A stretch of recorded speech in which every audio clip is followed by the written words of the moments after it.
everyone. Welcome back to the Rasmus Expeditions. You know what? I don't think I clicked the live button yet. Oh no. No, I did.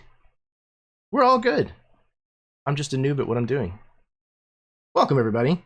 If this is your first time here, then surprise. This is the way things are done around here. If not, then, well, put another notch on the old belt. So, yeah, we are here this evening with session 15 of Evermore le Masquerade. This episode is titled The Iron Mass, and I'm very excited to get back to this ongoing D&D 5e campaign that we've been running. It takes place, excuse me, it takes place in a homebrew world of mine called Rossbean, particularly in a kingdom known as Gerdes. It's heavily inspired by the Baroque periods of Spain and France and Venice, with a little bit of Orlais from the Dragon Age franchise kind of laid on the top. So yeah, this has been a hell of a ride so far, and I'm really excited to... we kind of just recently turned a corner in, I guess, the traditional arc structure of the story, and things are definitely starting to ramp up faster now, so I'm really excited to be getting to some of this stuff. Excuse me. But I guess before I do, I'm going to do the same announcement that I do on the beginning of all my games, and that is, if mature language and mature subject matter are things that bother you, then this is not a good game for you to watch. Nothing on my channel is probably appropriate for you. But this game in particular, while there will never be explicit sex that happens in this game, sexuality and innuendo are huge parts of this culture, and we're gonna skirt the edge pretty close. So, if that's the kind of thing that makes you squeamish, then again, avert thine eyes. Otherwise, welcome, you pervert. But yeah, speaking of perverts, I'm going to pass things over to my players so that they can introduce themselves, tell you where you may be able to find them on the internet, what they might have going on, etc., etc. And then I think we're going to get things started. My first pervert. Kenya, you're blushing. I have to call on you. It's just because as soon as you said that, I was like, I'm always first. So I'm the prime pervert, the commander. I don't know. We'll figure this out. I mean, I do run the brothel, right? So I mean, it kind of makes sense. It's fitting, right? Hey everybody, I am Kenya, also known as Acer Sin on the socials, and tonight I am going to be playing my lovely eloquence bard, Vera. She is having a bit of a day. She is currently getting dressed and ready to show up over at the Justicaro's headquarters, because while she was gone for the night, fighting vampires and, fighting for her life, somebody decided to attempt to bury a corpse in her basement and then report her to the police. So that was fun. I am super looking forward to tonight's session. It is going to be absolutely amazing. And I'm going to pass things to the second pervert in command. Lox, take it away. Every boat needs a first officer, and I am the second pervert. Happy to be here. Hello, everyone. I'm Matt. I make RPG stuff over at Absolute Tabletop, and tonight I am playing, as always, Loxley LaCroix, who is just having a week, I would say, just a few solid days of just absolute bullshit occurring here. So, yeah, let's see what happens. The cops are storming the building. Let's see what happens. Oh, and sorry, I'll pass it off to the third pervert in command, over to M. I feel like it's slowly getting like less impressive once we go through all the numbers. But I'm M. I am Dice on Ice. Been pretty quiet lately, but as soon as I can figure out some technical things, I will probably be coming back for a very exciting game. that is yet to be announced. But I will be playing Sylvie Levine, and I am so excited to get back into this game, into this shenaniganry. Yeah, can't wait. All right, we're gonna continue with the fourth pervert, Austin. Pervert second class, Anderson reporting for duty. I don't have any places I can be found on the internet, and I like it that way, as all good perverts do. I'm just kidding. I'm not actually that pervy. I'm very, very boring. But I am very excited to get into this game and play Guillaume, who is not very boring. He is a pervert in a lot of ways, and he enjoys all the perversions. So I'm very excited to get to be perverted tonight with all of you. Anyway, oh God, the cat. Anyway, I will pass it along to last but certainly not the least pervy, Karen. Hello, everyone. I'm Karen, otherwise known as Mything Gears. Yeah, where can you find me? Here on this channel. Mini Train Domain is another one I play on, and that's about it for right now. Don't know what else to say besides what's already been said, but tonight I cannot wait to get back into the shoes of Cameron Diego Ruiz Gonzala and find out what the heck is going on. And hopefully clear out this, vampire from Vera's basement. As far as what is going on, it's anybody's guess at this point. Who knows? I certainly don't. Yes, so this is the SS Pervert. Welcome aboard. This is my crew. I'm so happy that all of you are here. Keep your hands and feet inside the vehicle at all times. Yeah, I think that's just about everything else that I can think of to touch on before we get started. Unless there's any questions that I'm missing. Okay. All right, let's do this.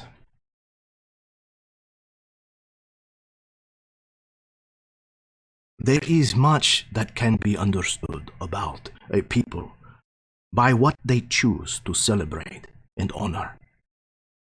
By upholding these traditions, we tell the world what is important to us.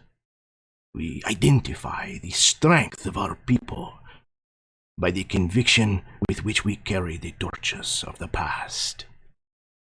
This reflection of importance connects us with our ancestors. But we must be careful to see not only the traditions of our people that we may be proud of. We must also identify the sins of our forebears by resolving to never repeat them again. And those that would continue to celebrate and uphold these darker traditions should no longer be of our people.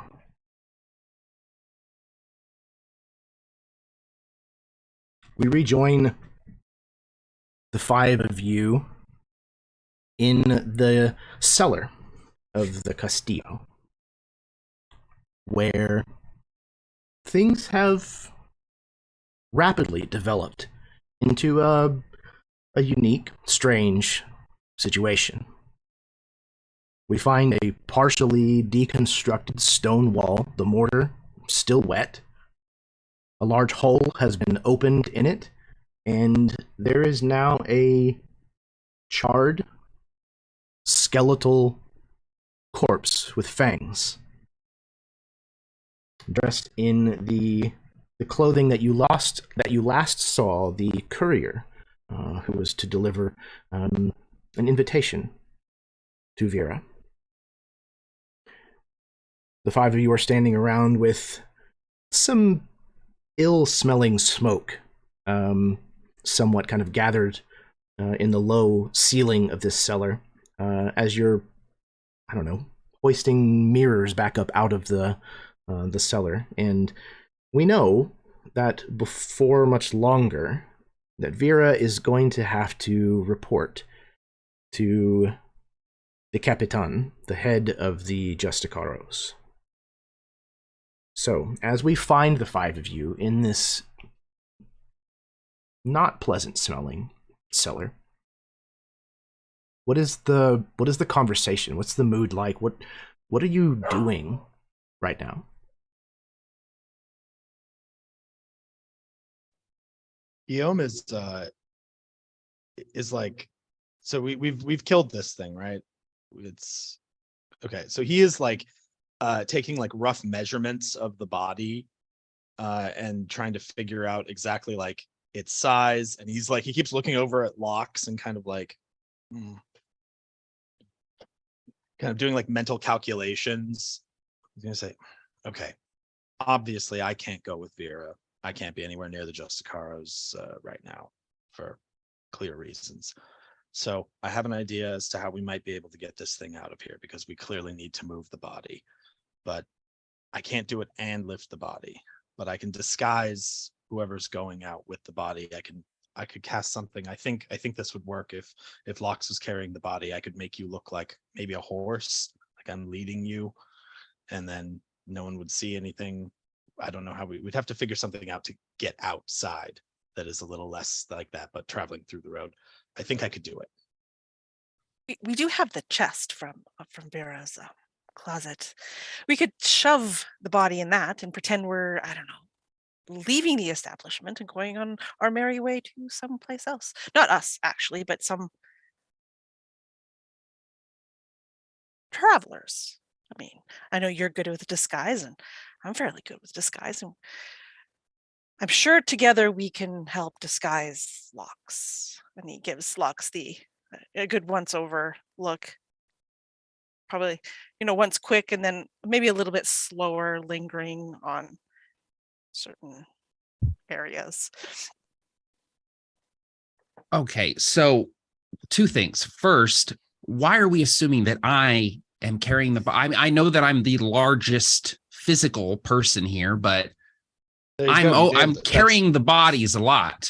And so I just want to point out that that's happening again. Two, I think Guillaume has a point. I think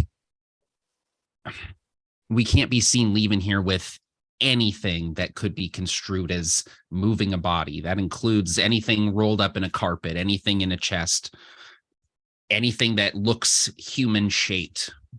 I think we should try and disguise it as much as we can.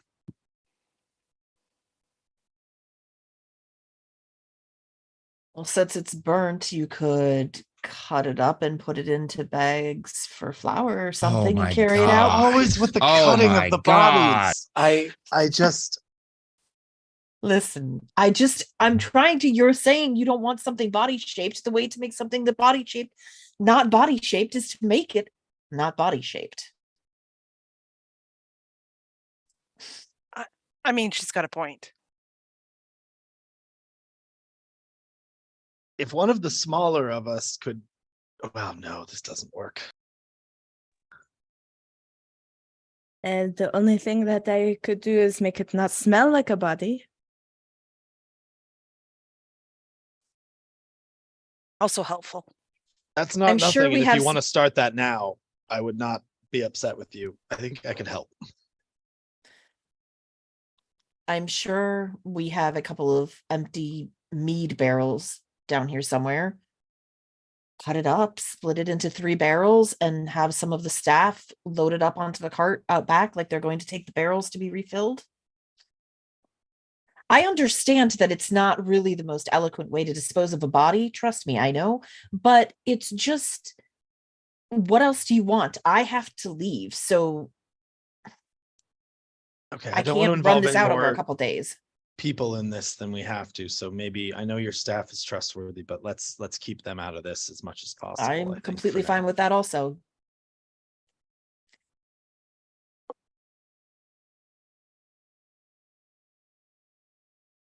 Okay, so are we cutting up the body or not? I'm just going to ask the question because that should we can cut it.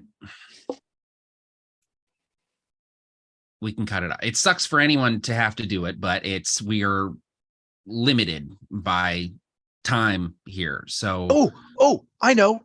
I have an idea. And he's going to start the casting of Summon Fae.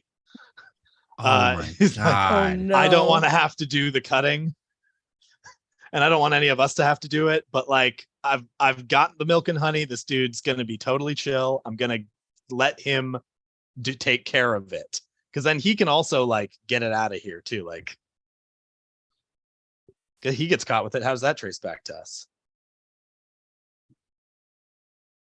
You guys can stop me though, if you think this is a terrible idea. He's a helpful chap. I like him. Can't participate in cutting up the body because I can't have that kind of stuff on me when I go to the Justicaros. So, and obviously, of course, Sylvie cannot participate in the cutting of the body because she will be attending me at the Justicaros. So she kind of like pulls Sylvie over to her a little bit. So you guys are on your own here. Oh no, I am so upset. She says she's like pulled over. Man, I had to hit this wall a bunch with a crowbar, and now I'm having to cut up the body. This is a lot of manual labor, is all I'm gonna say. But Lox, you look absolutely amazing doing it. Shut up, I know.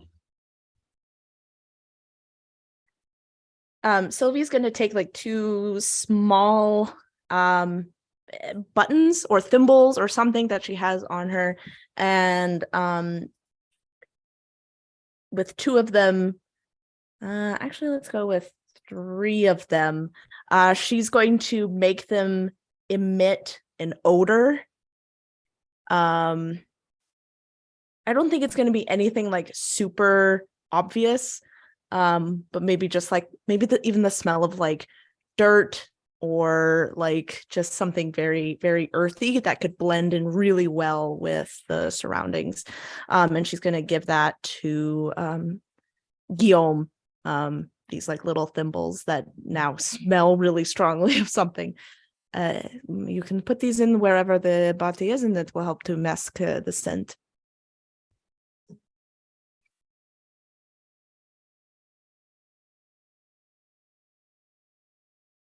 Thank you. He's going to get them like set one near it, just like let's just do what we can here. And kind of put one just like in his own pocket, so it's just like wafting up. Okay. Yeah, I think it probably takes, a moment or two, but it very quickly kind of starts to overpower the lingering kind of smell of burnt flesh and hair, which is just not very pleasant in this trapped space. Your neutralizing magic tends to damper it down after a moment. I've been looking. I don't think I have a picture for your Fae servant, Austin. I have failed you. I'm sorry. That's Just gonna okay. have to I'm look at only my face summoning and him pretend. if we do decide on we're going to cut the body up and put it in casks. If we have another, like, if we have any better options, this is the time. I mean, Good I to know quite that like you the have plan. standards. Could we Okay. like sorry, I don't want to throw another idea in the pot, but do we want to like see if we can maybe contact the Saint of Rats and see if we can get like a cleaner to come in, like someone to like professionally like do this? We might want to outsource and delegate. I recently come into quite a bit of money playing dice, so I could cover the cost if we want to hire a contractor. Harvey Keitel fucking rolls up. I just wonder how long it would take to get that done, but that's a great idea. Casillo's 15 minutes away. I'll be there in 10. I could message him and ask. I mean, let's give it a shot. He probably has access to those kinds of resources. And he kind of owes us.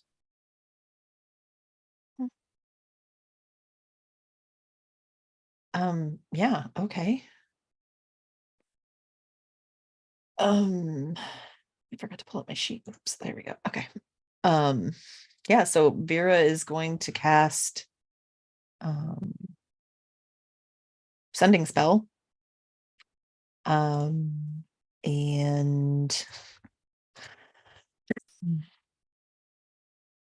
she's going to contact the King of Rats, and she will tell him. I'm trying to pull up because I am so bad with names in real life and in game life.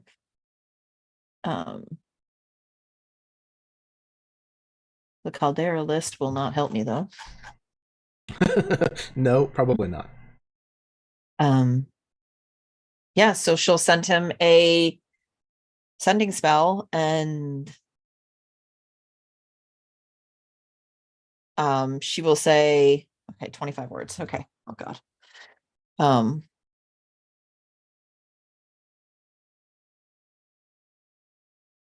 Armand, dear, need your assistance at the Castillo.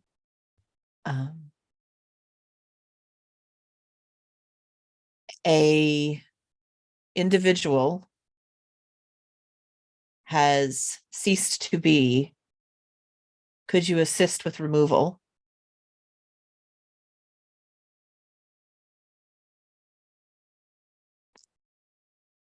That's it. That's all she'll say. Okay.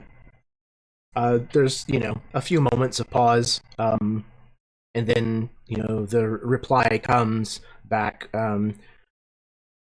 Vera, happy to hear from you again. Yes, we can certainly deal with this. Hold tight. We will be there soon. Okay. Awesome. And I'm out of level 3 spells, so I cannot send one back to flirt with the King of Rats.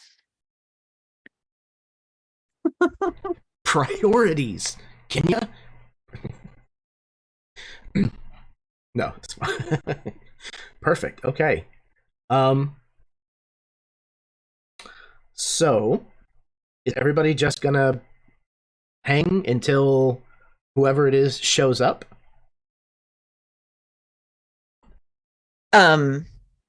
Vera and Sylvie Vera's going to finish getting changed and dressed and looking all business proper for her meeting, and then we have to be there within a certain amount of time, so we will definitely be leaving to make sure that we can arrive at the location at the proper time.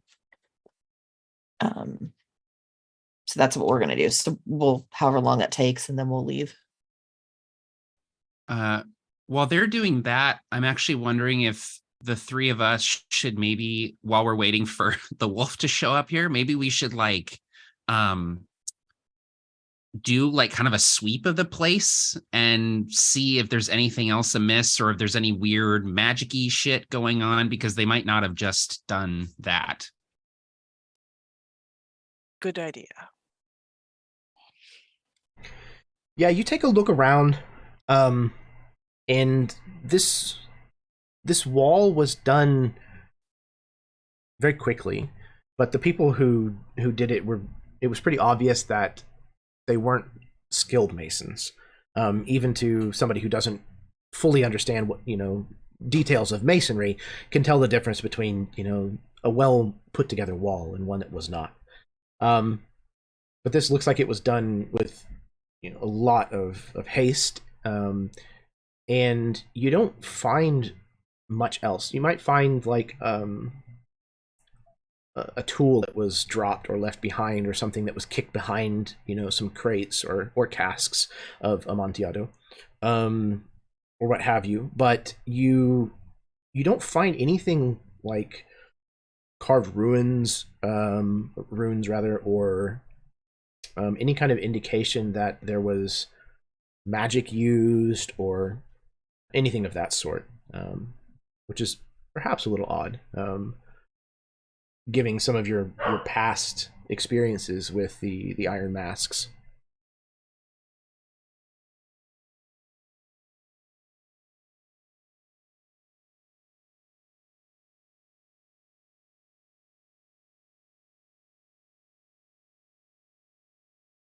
Okay, anybody else?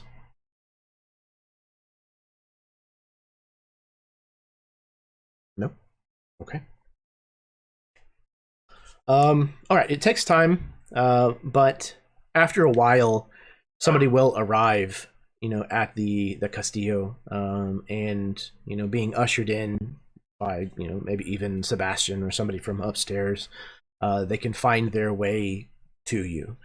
It's somebody that you have seen kind of around the area of where the family kind of resides. So it's definitely somebody that is a part of Armand's entourage, if you will. And very quickly they get to work. They seem to have brought what essentially amounts to a portable hole with them, and are able to very quickly kind of sweep the remains into that. And when it's folded up, it looks like basically a black handkerchief or scarf made of silk, and they can very easily just tuck it away, and they're gone within minutes.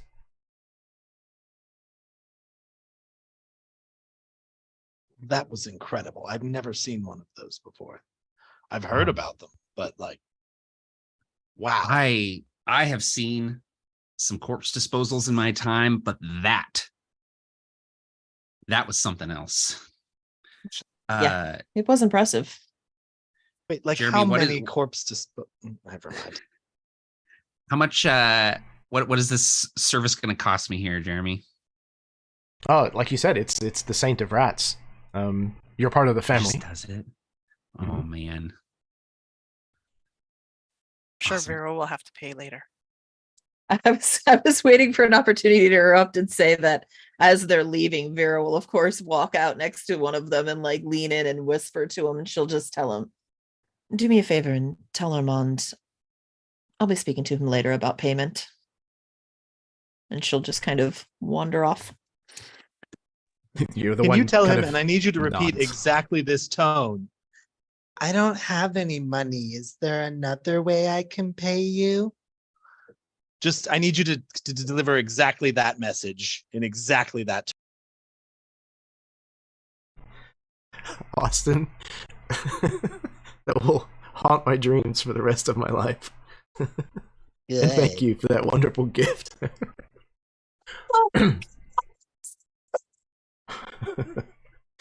Now you all know why you see an Austin in so many of my games. We are fully embracing the because I don't have any money, so I find another way to pay. We are embracing the USS pervert tonight, ladies and gentlemen. We let off strong with that. I kind of feel like we have.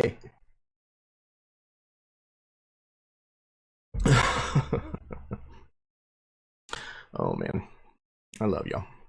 Okay, so after that is said and done, I think before we hop over to Vera coming before the Capitan, what happens with the other three of you after this mess has been cleaned up? Where are you headed next? I think we might want to talk to the Condessa, tell her what happened to her servant.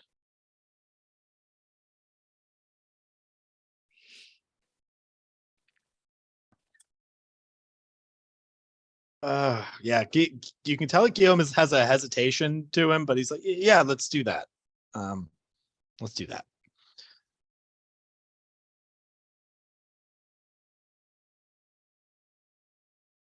Okay. So the three of you, gather your things, make yourselves a little more presentable, getting some of the wet mortar off of your hands and that things. And then you're able to hitch a ride with a gondola across the city towards the Condessa's estate. Okay. We cut back across the city to find art that Jeremy has had prepared for some time now and pulled up in plenty of time. You find yourselves, Vera and Sylvie, approaching the barracks of the Justicaros. A portion of the building, a portion of the grounds, the complex, is the Temple of Evandel, the goddess of justice, who the Justicaros are an arm of. You're able to approach the gate and tell them what you have come for. But as they are kind of processing your request to enter, Vera, you see Ella, that is kind of across the courtyard, spots you, and begins making her way towards you. She looks very concerned.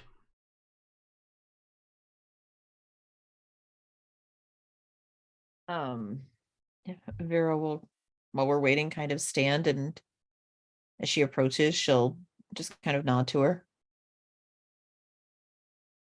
Ella? Vera. She kind of gives like a, trying to maintain politeness. Mm-hmm. She says, "They're fine. Please, let them through." She tells the person at the gate, and they very quickly unlock it and let you and Sylvie through. She very quickly kind of like takes you by the arm and pulls you aside. She says, "Is it true? Are you wanted for murder?" No. No, absolutely not. Someone called the Justicaros and told them there was a body, and they came and found nothing, and now we are here to talk to Rocatore. Was there a body? She kind of says, very hush-hush. No, there was no body. See. I don't know what you have gotten yourself mixed up in, Vera, but they seem convinced that you and your friends are all the worst kind of criminals. First, this business with Delestote that you are somehow, perhaps connected to, and now this?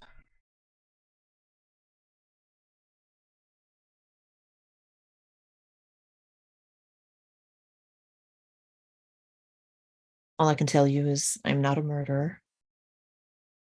I would hope that you would think that. Not possible. But I understand if, for your own reasons, you no longer want to associate with me.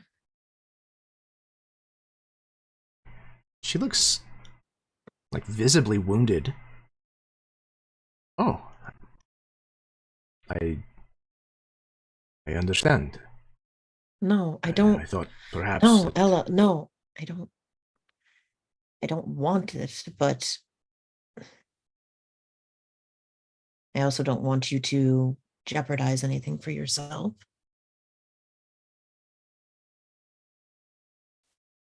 Well, I've been thinking about a lot of things, and if you don't end up being thrown into prison. Okay, let's try to focus on that not happening. I would like to see you more. I would like to see you more also.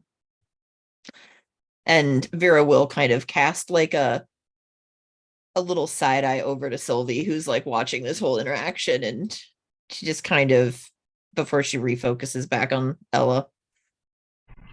And Ella kind of follows your gaze a little over to Sylvie, and somewhat visibly embarrassed, kind of removes her wide-brimmed red Justicaro hat and holds it kind of in front of her with both hands. She leans a little closer to you, Vera, and she says, "If for any reason the life that I have chosen here with the Justicaros makes things difficult for you, I just want you to know that that I would choose you.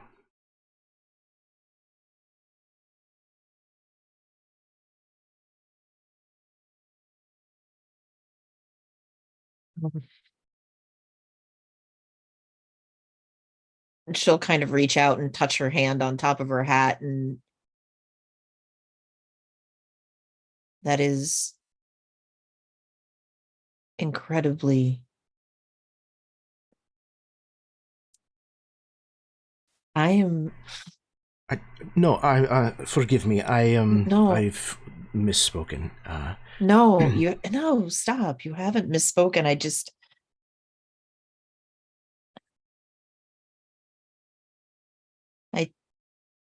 Emotions are not typically tied into what I do. And so this is new ground for me. And I like it. She smiles. Her tusks becoming more prominent. As do I. This is also new for me as well. I never thought that I would find someone that I feel this way about. It has caught me by surprise. As I said, it has caused me to do a lot of thinking lately. For now, there's nothing wrong with you doing what you do. Under normal circumstances, I've never had issue with the Justicaros. So hopefully whatever this weird thing is. I'm sorry, what were you saying? Oh, forgive me. I just was saying that if that may be the case, they certainly do seem convinced otherwise now.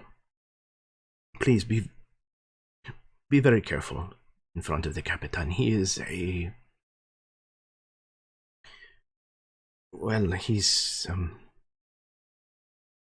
good at what he does.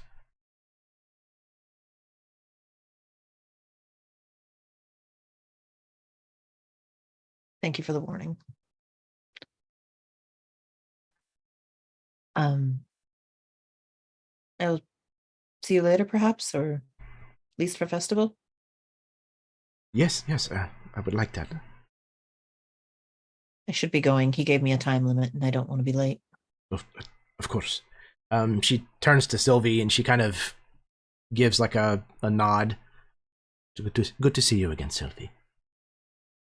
Sylvie gives like the widest grin, and just gives like this kind of a curtsy, and you, as she says, as she like looks between Vera and her, and just kind of like has this just really big grin, not even trying to hide anything at all, or be discreet as they were. And like, you can watch like the color rise in Ella's face as she is very aware that you probably heard most of that, if not all of it, and at least saw it all. She very quickly kind of puts the hat back on, kind of adjusts the chin strap and straightens herself, and then kind of like looks around the horizon of the courtyard to find something, anything to like use as an exit from this very obviously uncomfortable situation for her. And she beelines across the courtyard, starts yelling at like some like acolytes or recruits that are doing something.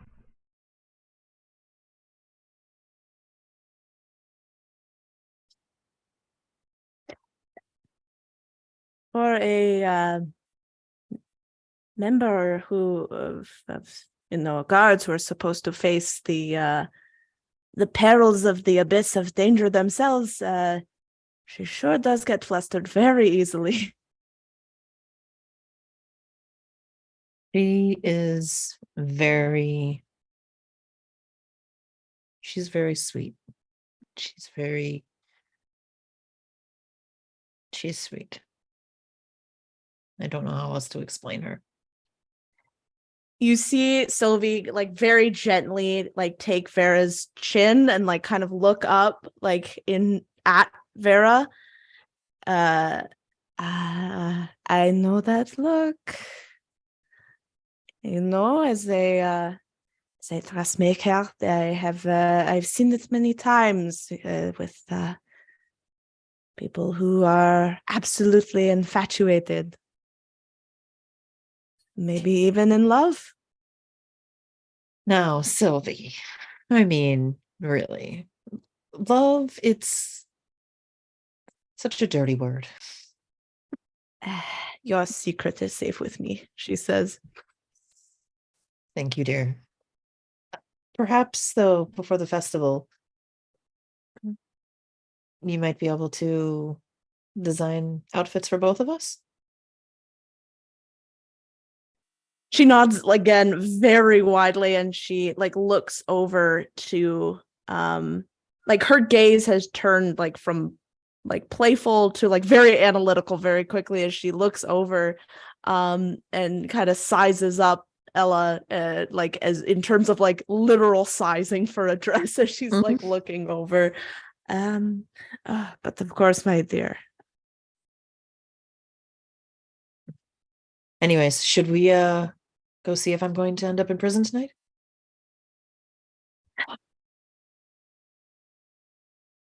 Yes, I will help in any way I can, but and I don't trust them, or I feel like there is some kind of trap we are walking into.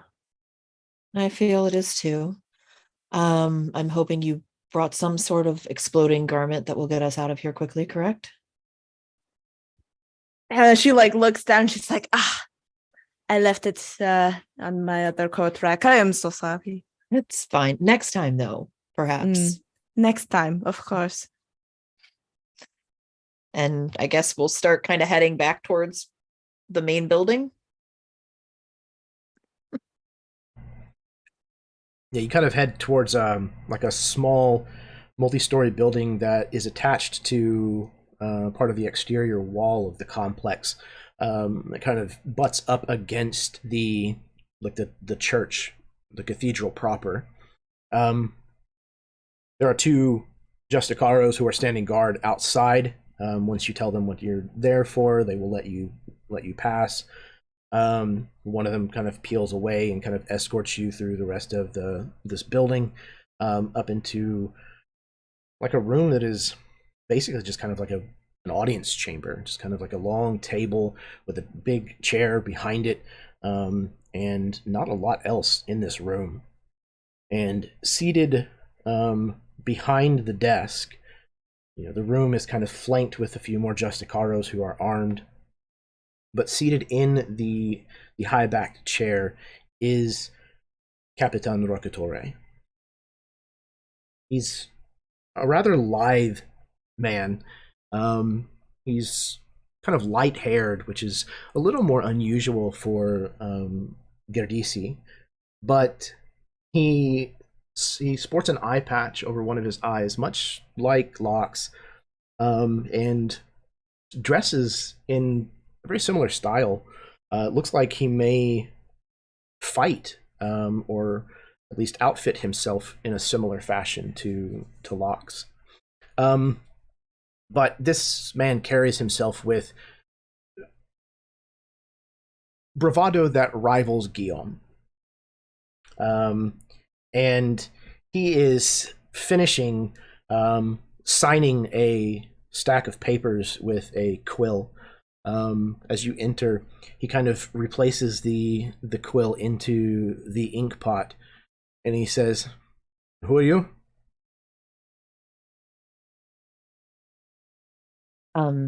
Vera, sir. Vera, Marianne. Miss Lanero? Ah, yes, the whore, madam. Please, take a seat. Yes. And who are you? He kind of points at Sylvie.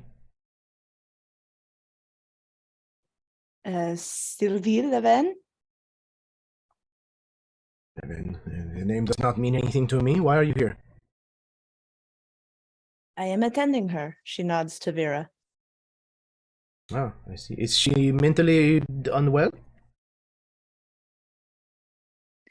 She just very calmly and coolly looks at the captain at this.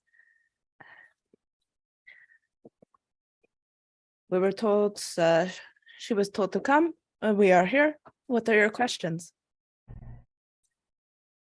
He narrows his uncovered eye at you, kind of reaches up and kind of pulls at the side of his goatee.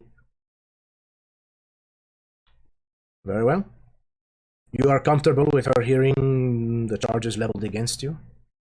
And the defense that will follow? He kind of looks at you, Vera. Yes, I'm comfortable with her hearing everything. And charges for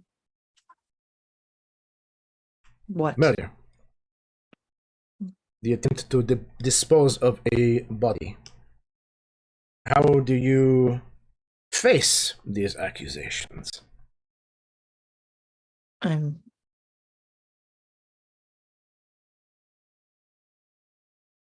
not exactly sure why these accusations are even being made. Your men were there, nothing was found. You're accusing me of something and there is nothing.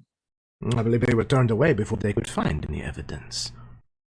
They Perhaps weren't a turned more away. They were thorough upstairs. inspection would be in order.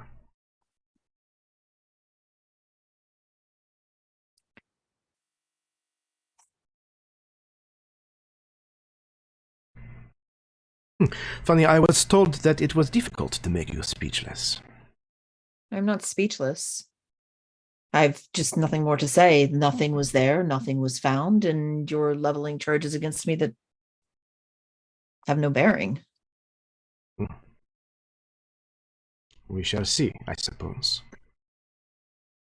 And what of the charges that you are associated with another criminal, another murderer, one Guillaume de Lestote?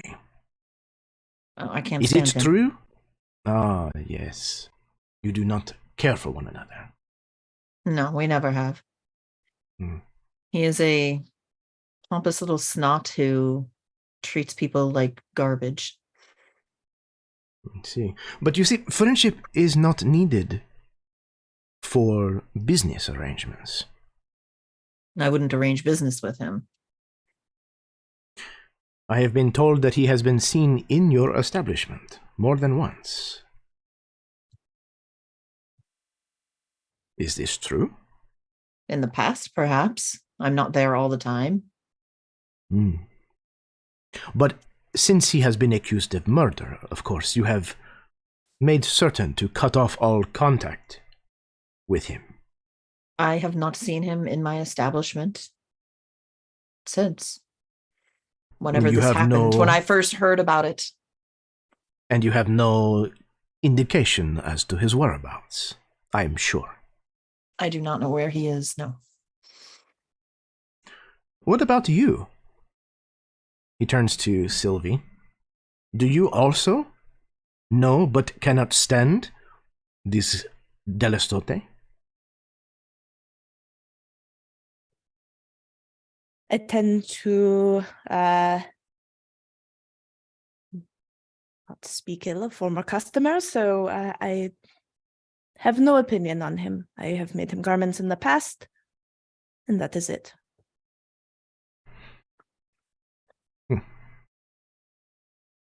Two of you, both with a history with a wanted murderer, who are also vouching for one another in a separate murder trial. You see, I may only have one eye, but something here does not look right to me. Do you know how that sounds? Yes, let us question people who are in their service of providing people services. And let us be suspicious when people who are meant to be their customers are actually customers of their services. You can see that you've kind of caught him in a moment. He kind of cranes his neck back and forth, kind of causing the ruffles that kind of surround his collar to kind of almost look like a bird preening itself for a moment.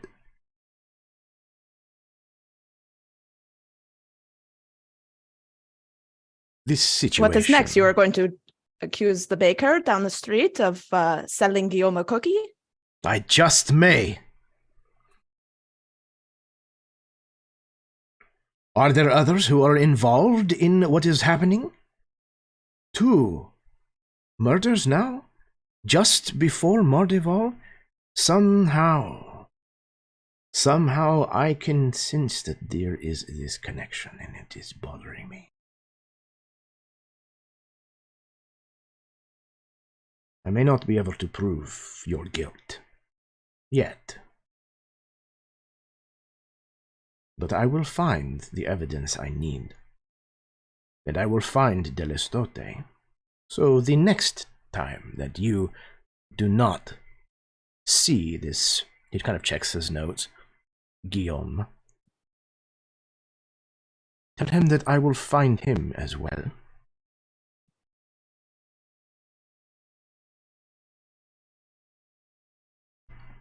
When I get to the bottom of this plot, you will both be clapped in irons, and will never see daylight again. Well, and she looks to Vera. If you just heard, he has not found anything. It seems like we are done here. I will let the florist and the candlestick maker know that you might be stopping by. I don't have any more questions. Do you, Sylvie? She shakes her head. Wonderful. So we'll be going. Enjoy the rest of your day. You are dismissed. He kind of like waves his hand, trying desperately to kind of regain some composure or control over the situation as he sits himself back down at his desk, trying to resume what he hopes looks like important work. Is this the guy marrying what's her face? Is that this guy? No. Okay. Wanted to make sure. I hope you have a wonderful day and that you enjoy the festival and everything it brings. She'll turn around and kind of take Sylvie's arm and start walking out with her.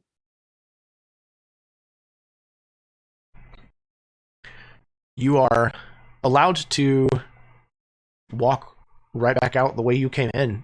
There's a few people that kind of eye you as you pass, but nobody tries to arrest you. Nobody tries to hinder your movements. Nobody says anything to you. When you arrive back at the exterior gate, they unlock it and open it and let you through.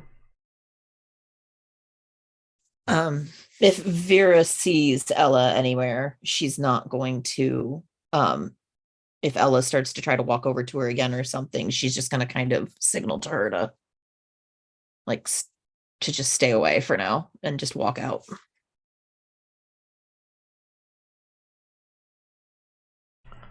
Okay. Well, that was intense. That man could not find his way out of his own asshole. And it's very true. Thank you for your wonderful wit. You are a thinker, and it was helpful. Thank you. I cannot imagine how frightening that must be, not only for you, but threatening your Castillo as well. And I will not see that happen. Thank you, dear. I actually think it was very, very good that you were there because it allowed you to bring up the whole fact that you merely service a customer, and Guillaume has been at my Castillo more times than one can even count. And I mean, he's a customer. I don't like him. I don't associate with him. If he's off murdering people, it's not my business. As long as he's not murdering my girls. Yeah, exactly. He has nothing. So what? You own a business. There are many people, maybe even himself and some of his guards. Oh, his guards definitely frequent my establishment. Did you notice how many of them actually just immediately knew their way into the building and where to go? It's not their first time. Yes. Definitely won't be their last. Most of them will probably be there within the next 48 hours. Sylvie laughs and nods. So, feel we should return to the Castillo and wait for everyone? Yes, that sounds good. She's like kind of keeping an eye out. Sylvie wants to keep an eye out to see if they're being tailed or followed or anything like that. Okay. Roll me a perception check, please. Cool.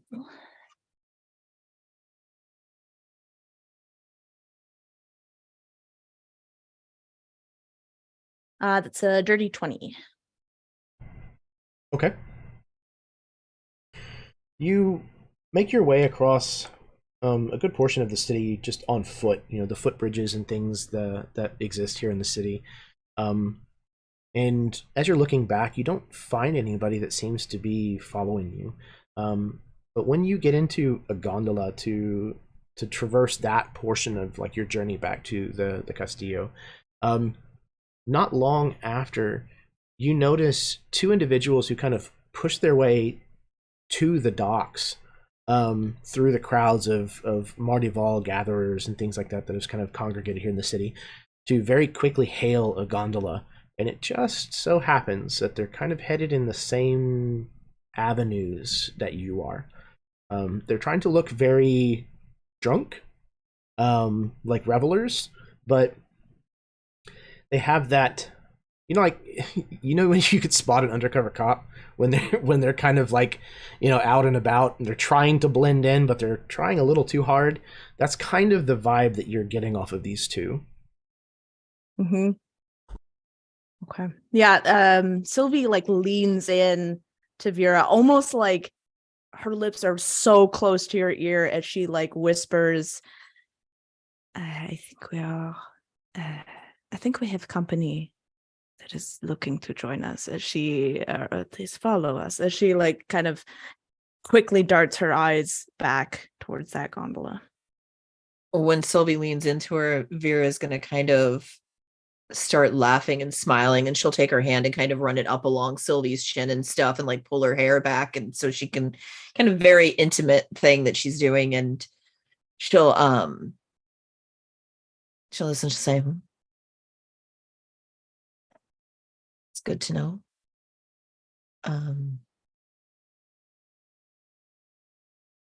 Do we change course and go to your shop?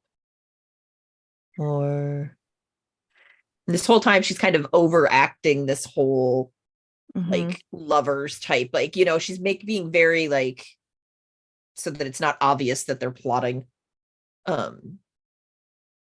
And do we change course and go to your shop? Or when we had left, they hadn't taken out the body yet, right? They were still waiting. Okay, so then I think with that, we don't really know where that is happening yet, or what's going on with that. So I think Sylvie like throws her head back and like kind of like laughs with this very like low laugh as she like comes back towards you and let us go to my shop first. So Vera will kind of like lean in and like kind of, get really in close under Sylvie's ear, and she'll say, sounds good. And she kind of mimics this. She's not actually going to kiss Sylvie's neck, but she's going to make it look like she is. And she'll kind of take Sylvie's hand and pull it up to her lips and kiss it, and then put it in, and then she'll tell the gondolas, change of plans. We're going over in this direction now.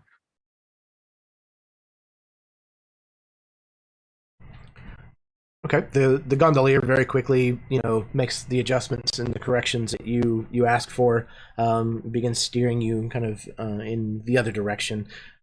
And you kind of watch, and very quickly, the other gondola was kind of like trying to cut a corner, kind of guessing where you might be headed. And now they've had to kind of like radically correct their course. Several boats, almost like collide with each other. It causes a little bit of a scene. and you manage to put a little bit of distance between you.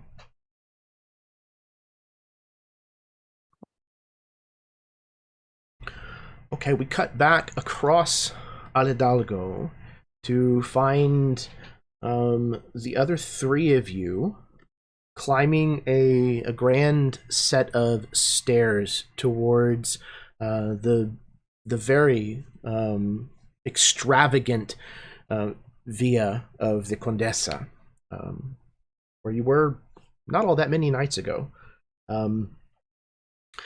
You make your way up to the door and are able to knock. After just a brief moment, the door opens, revealing once again one of these statuesque, kind of muscular suit with a skull face. These attendants who seem to work here in the villa. They wait for you to say your business, and then step out of the way, bend uncomfortably kind of just at the waist, and hold the door open as you enter.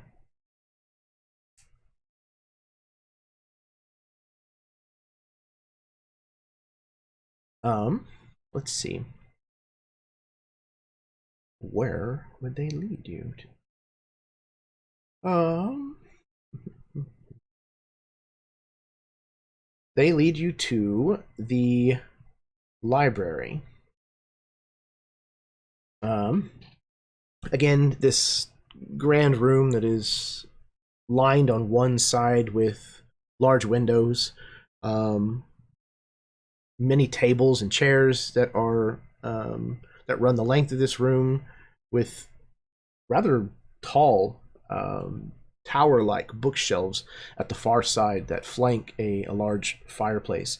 Above the mantle of the fireplace, you can still see the empty gilded frame of where the portrait of the Condessa had hung before the fateful night when it was stolen. The Condessa is... Oh, I know.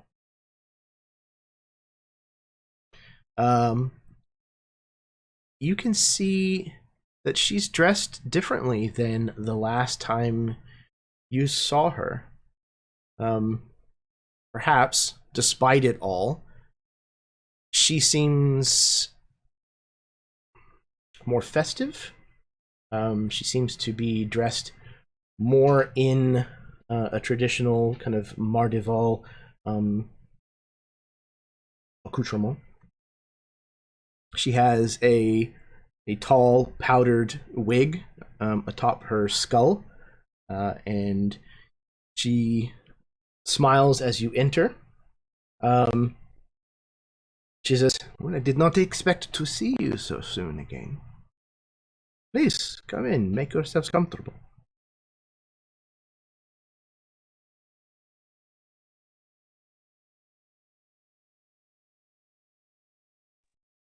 Locks obliges and would pick a chair somewhere close by and kind of sink into it. And he would look to Chimeran and Guillaume for a second and then say, candidly, we didn't expect to be here so soon either, but things continue to accelerate, escalate. Right. I figured that they might. With the events of a few nights ago, it would only make sense if Lugarico was starting the ball rolling. It may yet get worse soon. I regret to inform you we located your missing servant. The courier? Well, Yes. judging by the fact that you said unfortunate and your tone, I can only assume the worst. He was turned, rather emaciated, left in Vera's cellar, some shoddy mason work to cover it up. She kind of sits up a bit. They turned him? Seems so. For what purpose? If they were to let him starve, why do such a thing? They wanted to frame Vera for murder. And send us a message. And likely you too.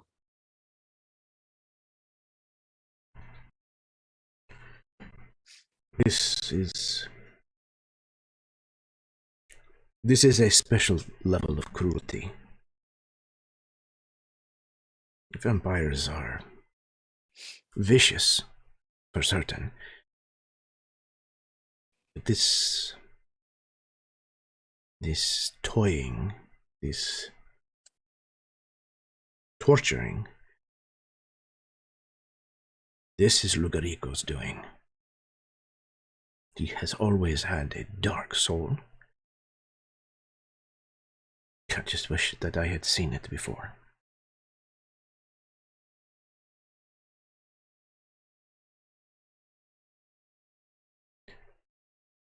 I believe the entire reason that he has chosen Al-Hidalgo as his,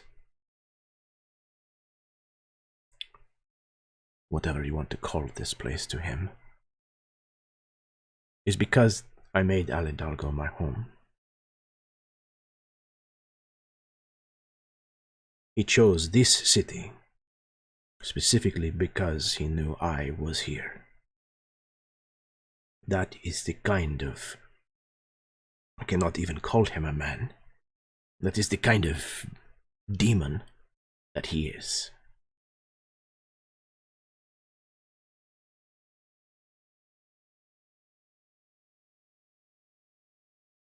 We, none of us asked to get caught up in this centuries-old turf war you have with this guy, but now we're entangled so bad that two of us are down talking to the Justicaros. We have things at stake, our lives at stake. Guillaume is wanted for murder like 2 or 3 times at this point.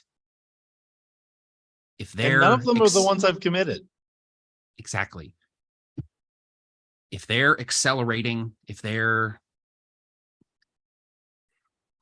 up in the ante, then we need to respond. What can we do to end this before it gets bad for all of us? Well, first of all, I would like to apologize that any of you have become embroiled in this nasty business. If I had not failed in my vigilance, then I would have seen this coming sooner and... Well, I am happy to know that I am not alone in this, and that though you may not have intended to get involved,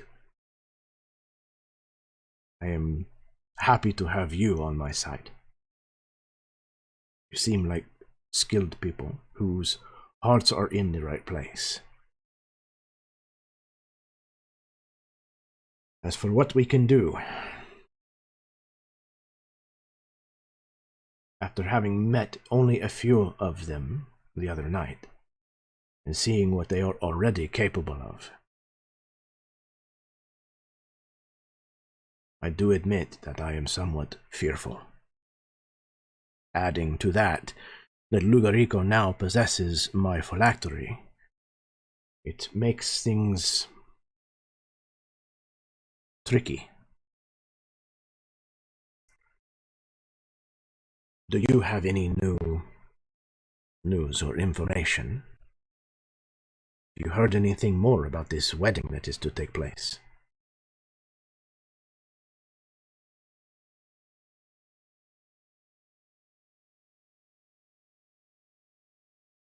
Not much, really. That's honestly what I'm most worried about. I feel like we're walking blindly into whatever the next situation is. We know when and we know where, but we have no idea what. What I still can't figure out is how Lavinia figured into all of this in the first place.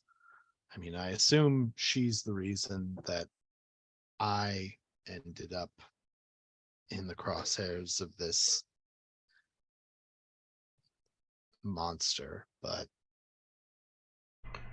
I I believe can't that they imagine were. why she's doing this.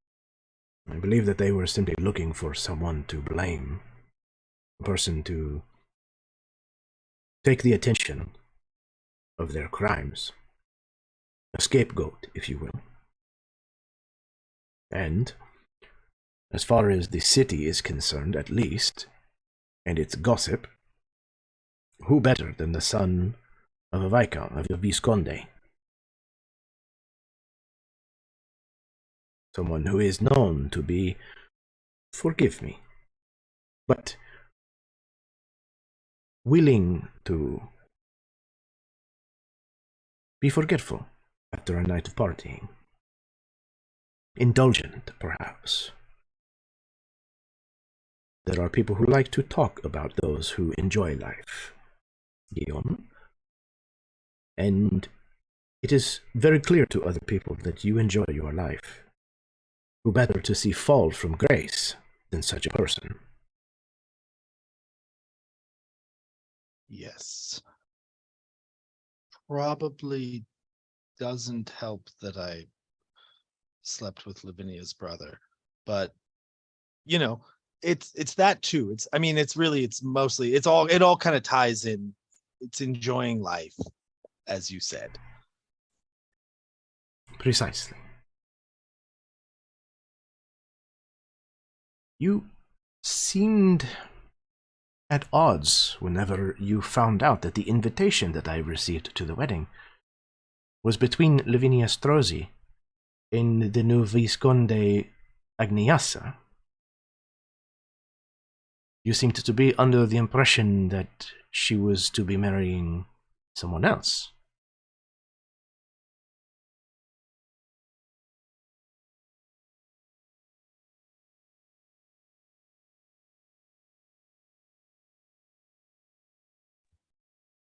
I think we just misunderstood, honestly. We got incomplete information when we first found out she was marrying. But See, perhaps looking more into the groom could be a way for us to find out more of what's happening. perhaps. You also mentioned the list of names. There was a piece of paper that you had found that had Yes. a few We have surnames some on it. assumptions. We have some assumptions about that. I see. We believe all the names on this list are women who have become pregnant during Amigazada. I feel like I said that wrong. Nope, that is correct. Oh, Amigazada.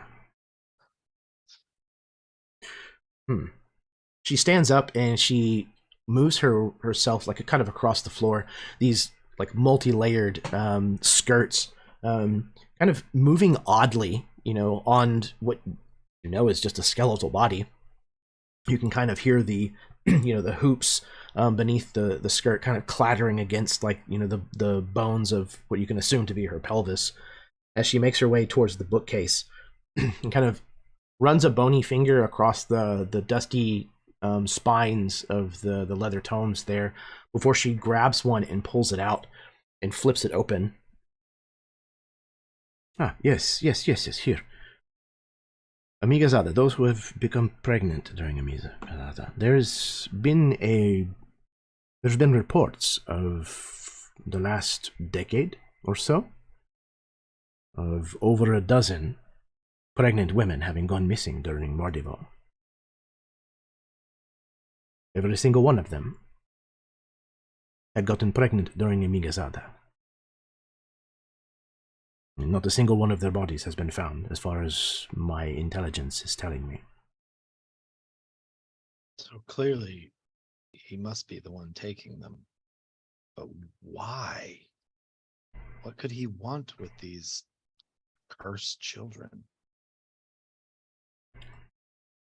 I mean, it's not like it really matters. I mean, it's just a month that we've all, fooled around during Migazada before, right? I mean, it's not like it's a big deal. She kind of half rounds on you, Guillaume, and she says, "There are times when you are correct, Derastote. But there are other times when a simple toss of the dice can result in very, very dangerous outcomes. With Emigazada, the chance on those dice goes up.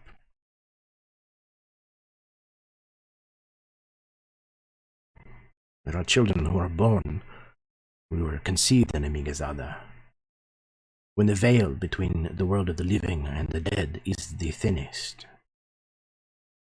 who do not get a soul of their own. Instead, another soul takes the vessel, a soul that has already lived its life. Sometimes these souls live out a good life. You would never know the difference, but many times those souls come back with a score to settle. So these children can be born as empty vessels, just waiting to be filled. They are not born empty. The souls find them before they are ever born. They come into this world already possessing this borrowed body, stolen body. I'm sorry. Are you saying that this is a story? That some people believe this, or are you speaking from a place of authority here? What does this mean? As much authority as I can speak with, I suppose. My specialty, again, was hunting vampires, so this is not my particular field of expertise. But when I was younger and I went on many hunts, I met and I studied and I discussed with people who were experts on these things. They seemed to believe that it was true. Therefore, who am I to question it? And you have no idea what a vampire could want with one of these vessels, children. And vampires are as varied as you and I. Some of them want to lead quiet lives. Some of them are vicious.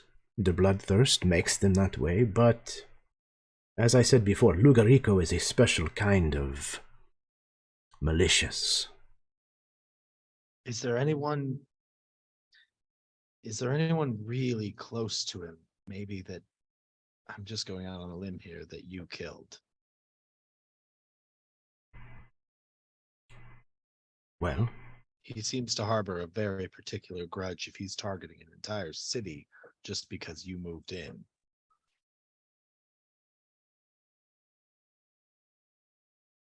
as I disclosed before, Lugarico and I have a long history with one another. Before I became gifted at hunting the creatures of the night, I fell in love with Lugarico.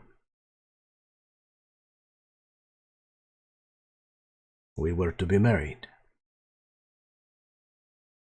And it was not until the night of our wedding that I realized what a monster he was. I escaped, and I vowed to kill every last vampire that I could find.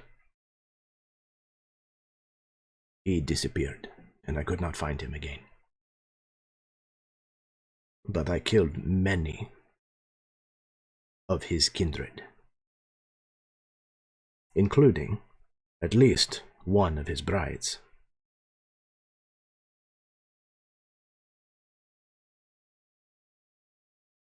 Doesn't sound like a man who forms particularly strong attachments, but could he be trying to bring someone back?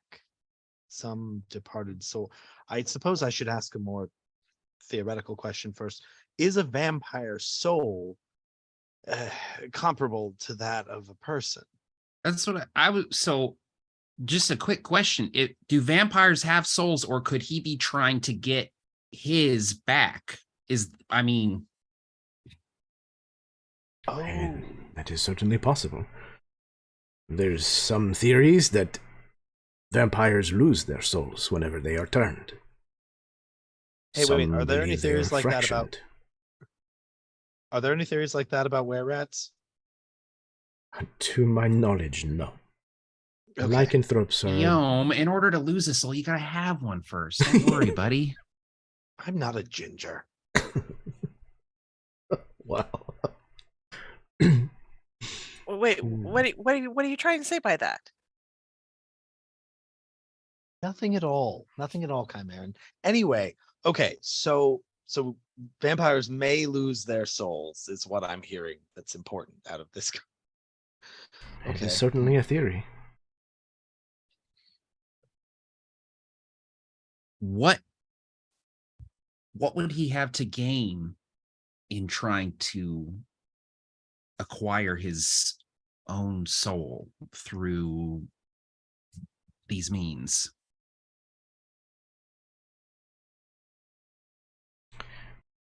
The only beings that I know of that deal in souls are demons and devils. Literal demons and devils. It is possible, perhaps, that he has struck some form of a deal, or maybe he intends to. I don't know. Without more information, it is hard to guess what his twisted mind has come up with. There just has to be some easier way to call a demon up than kidnapping a dozen pregnant women who got pregnant in a specific. There has to be something that only this can accomplish. It's okay. I'm not upset with you for not knowing. No one can know everything. Trust me, I've tried. But there has to be someone who knows this, or some way we can find this out. I think we're getting lost in the weeds a little bit. Ultimately, I don't think it matters why he's doing it, but certainly he's trying to get to these women, right? Well, it may, yes, but I worry it may matter, because depending on what he's doing, does he have to have physical control of these women at the time, even if we were to be able to gather them up to protect them? Would he be able to reach out to them?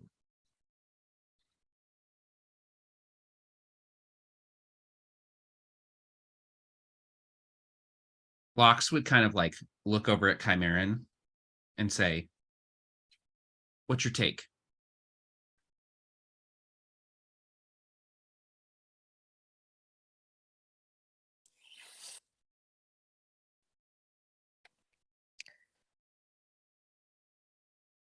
They obviously want the children.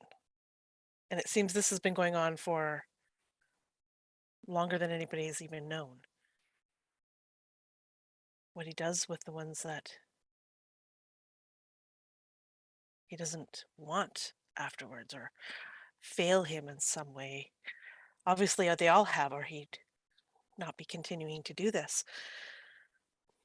That distresses me. That in itself is horrific.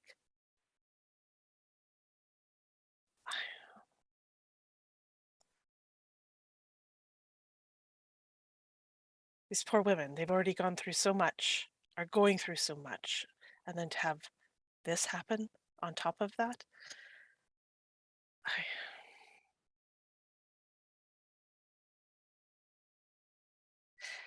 And for once, Chimeran is actually like super serious, and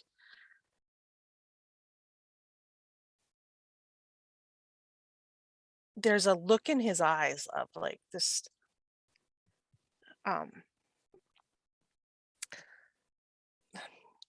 not sadness, it's like more just despair, really. And he just kind of stops talking and looks away.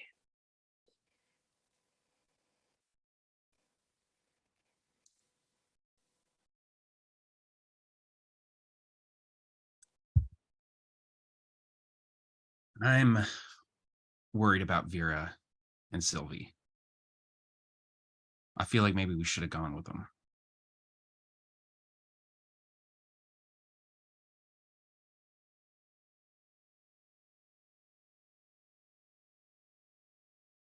I mean, I couldn't.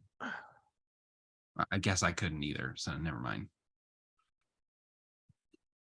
They're I feel like there's probably at least one warrant out for Chimeran. Gotta be. Unless he's good enough to like not get caught. I don't know about that. Yeah, honestly, we shouldn't set foot within a mile of that place. Honestly, the three of us. No, but I was thinking Go ahead.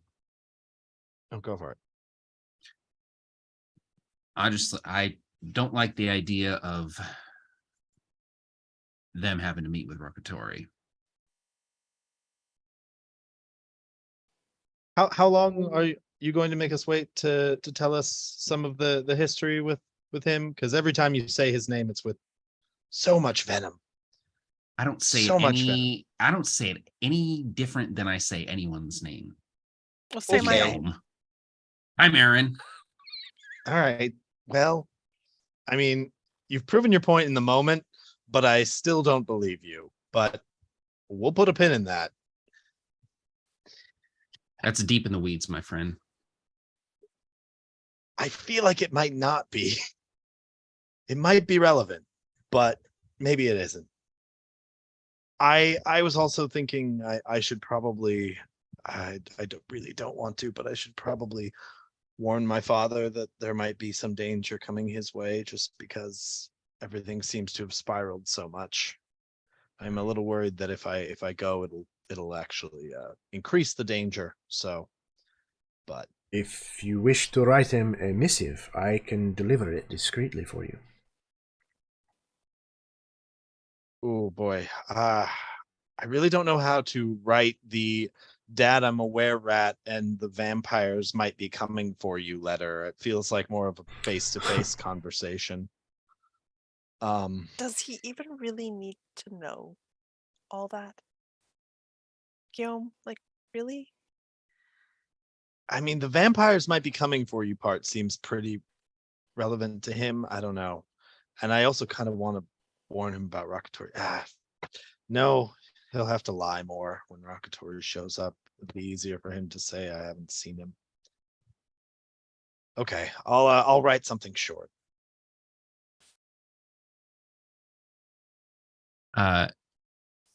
Lox will look to the Contessa and say, in the meantime, we need to be able to tell who's a vampire before they're ambushing us. Is there any way, any spells, anything that we can use to easily detect a vampire? Well, most of the methods for detecting a vampire are not spells. There are many rules that their nature forces them to adhere to. For creatures that sow so much chaos, they are orderly in the way that they must behave. You will not see one during the daylight. The sun, it burns them. This is why all of my windows are fitted with sunlight spells. At the mention of a word, the shutters fly open and the sun beams through, no matter what time of day. They can form other shapes. Creatures of the night, wolves, bats, rats sometimes. But they can also take the form of gas, as you saw. They're not allowed to enter a place unless they are invited in.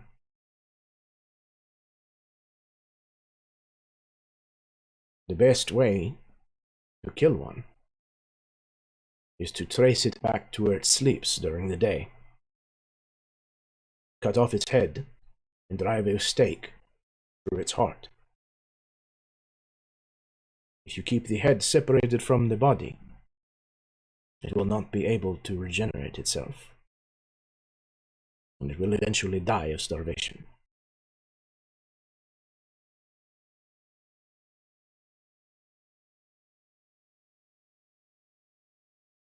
Lox kind of looks at Chimeran and says, "You got all that? Because we're going to be the ones doing this shit." Yeah, I can just hear Vera now. Take off its head. Take off its head. Put a stake through it. Yeah. Cut up the body. Listen, if there's any tools, specific weapons, materials that you can kit us out with, that would be helpful. Absolutely. She goes over to the bookcase once again and searches for another tome on the shelf and pulls it back. And as she does so, there's a small twinkle of kind of goldish colored light that emits from around where she's pulled this book off of the shelf. And after a moment, you hear a loud thunk, and the bookcase swings open. Hidden behind the bookshelf is another room that's probably 10 by 20, and it is lined with weapons of every size and shape. Blades, swords, crossbows, hammers, axes, longbows, you name it, and it's represented in some facet or another in here. You can see almost like different eras of weaponry on display here. She says, well, for a start, normal weapons will do nothing against most vampires. It must be imbued with magic in order to work, or it must be blessed with the capability to do holy damage. By that same token, holy water is quite effective against them. I am somewhat low myself. It has been some time since I have attended Mass. However, it should be easy enough to come across, especially this week. She takes you over to like a row of these, like half a dozen wooden stakes. These almost piton-like, tapered wooden wedges that are rather plain looking compared to everything else in this room. But each one of them has been, again, this wouldn't be a term necessarily, but ergonomically made. They fit well in your hand. They're made out of a hard wood. They have good balance to them. You feel like you could, especially if you practice, you could probably throw these pretty reliably. Anything that you need, you are welcome to borrow.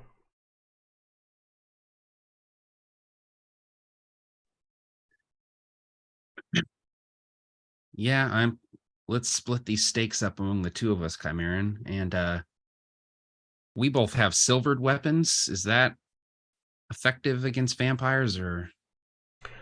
Sadly, it is not. Okay. And what about protection? Back in the day, did you wear any sort of armor, a chain, anything like that to protect yourself from getting bitten?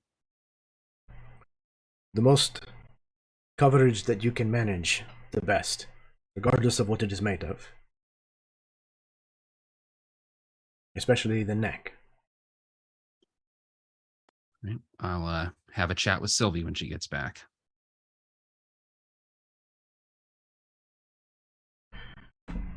If you can find protections against necrotic type effects, the drain that death has when it is close to the living can be quite devastating when you are dealing with vampires. If you can find methods of producing sunlight, this is a very powerful weapon. I may have, she kind of like starts to kind of scroll through another bookcase that's in this room. Here. She pulls out like this one scroll from a pile of scrolls, kind of shoved into a part of the bookcase. It's, instead of being shelves, is made with like the X's of braces, where all of the scrolls are kind of stacked in there. She pulls one free, kind of blows some dust off of it, and hands it to Guillaume. This scroll should contain a daylight spell, if you do not know already how to cast it. Oh, thank you. I was meaning to ask, do you have inks and a few quills? If I could Of course. borrow a bit of your library space, I actually have a number of scrolls I'd like to try to copy into my my book. Yes, absolutely. You should be able to find them on the tables in the library. Thank you. And he's gonna head straight to start to do that, because I've got a couple others as well, because I've also got that blink scroll and that I think that's the only one I can actually learn, because guiding bolt I don't think is a wizard spell. Not typically, I don't believe. You know what? I think this is the first time in a long time that I've actually dealt with wizard learning spells in 5e. So how does that work? Literally the first time I've ever done it. I've played a couple magic users, and I like have never gotten spells that I could copy into my book. Ooh, So exciting. I had to like look up like, hey, wait, I can do that with scrolls, can't I? It's supposed to be one of the big things that like the wizard has that nobody else does. Exactly. And I'm like, fuck yeah, I want blink. That's an amazing spell. Mm-hmm. Let's see, where is this? While Guillaume is doing that, I think Lox will kind of look through the weapons and stuff that she has and see if I can like get something that's suitable for each member of the party. Okay. Let's do this then. Who does not already possess a magical weapon? The one that will work against vampires. Guillaume does not. Yeah, I have a Vera does silver not. dagger, but that's all. I can't, Jeremy, you'll have to remind me. I cannot remember if that silvered rapier that I got was also a +1 rapier. I have it as a +1 rapier with the silver property in my character sheet, but I just can't remember. Let me. I had it in my head that you had a magical weapon. I thought that I did, but now I Silver can't remember. spur? Now I'm second guessing. No, Yeah, silver spur. Yeah, I'm pretty sure Yep. It's a magic? +1 Okay, to cool. attack and damage rolls, in addition to the blade also being silvered. So yes. Cool. Dope. Okay, so I'm good, but I want to look for stuff for others. Okay. So Guillaume and Vera, what type of weapon is your preferred weapon of choice? Well, on the rare occasions that Vera is in melee doing damage, she uses rapiers. Rapier as well. Okay. Yeah. So far, I've only been carrying the dagger, but like I could use, I guess, like I could use like a quarterstaff or a light crossbow. Although a crossbow, I guess, is not as useful. How's your I dexterity? don't know. Quarterstaff. Shoot stakes real good. True. Yeah, is there a stake crossbow? I was gonna like was just like, a I've got- giant slingshot that shoots stakes out. Because otherwise I've got like firebolt for ranged, and that's Mhm. magic already, so it would be True. fine for that. I've got got shocking grasp for at close distance, but like a quarterstaff wouldn't hurt. It would be a thing I could carry on my back. Okay. Sharpened Or- at one end. Would you prefer potentially a wand? Oh yes, absolutely. Ooh. Magic, Okay. magic all day, every day. Okay. Magic, yes. I mean, it's perceivable that, again, an ancient vampire hunter would have come across a useful wand or two and held on to it. So, okay. Then before next session, I will come up with something that a rapier for Vera makes sense and a wand for Guillaume.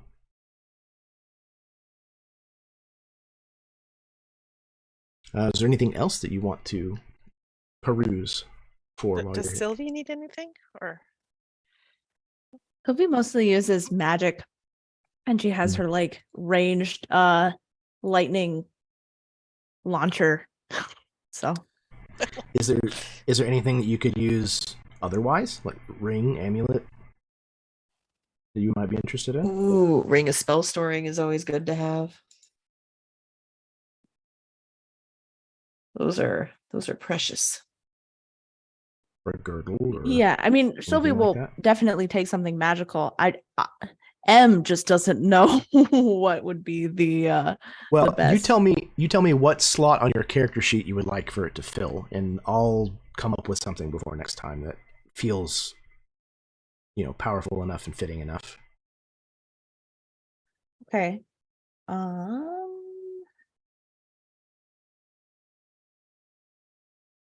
Yeah, I think something along the lines of magic something.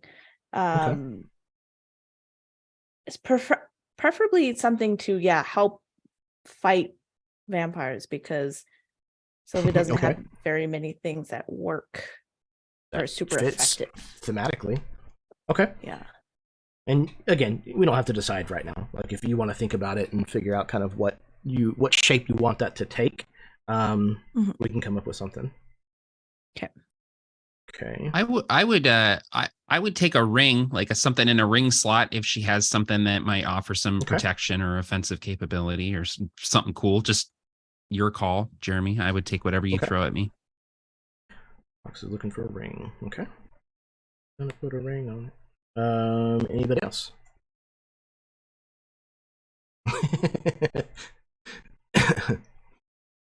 I mean, if we're handing out gear, I would absolutely, my AC is a 14, so any sort of cloak or a ring or something that gives some extra protections, also Vera would not say no. Would you prefer that over a rapier?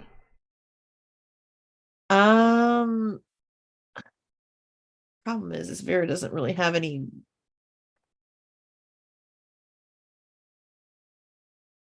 Vera's not really built for a lot of combat, so Understood. None of us are. I don't have like, I mean, speak don't have for an attack yourself. cantrip. I guess the rogue could do it.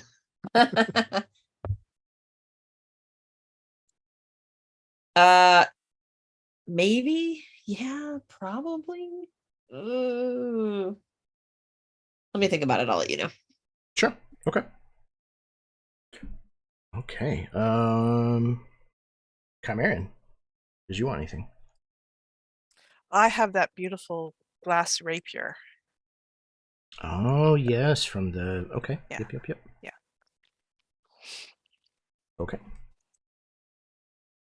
All right. So, you do your shopping. You get your new goodies, your new toys, and those for the ones who are not present at the moment.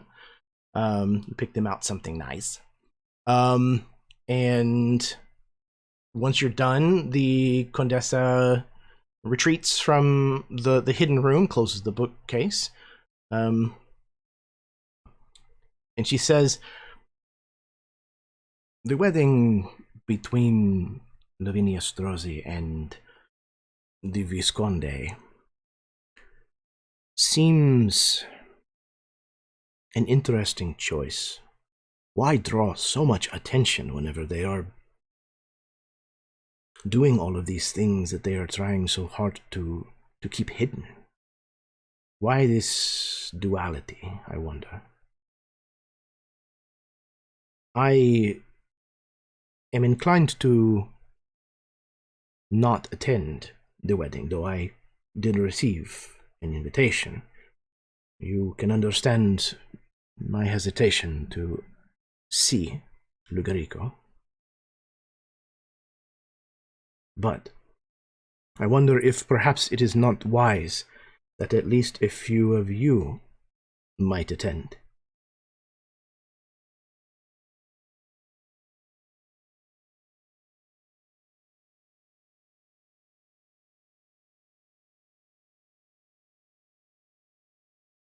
Yes, I'm not sure if I should go.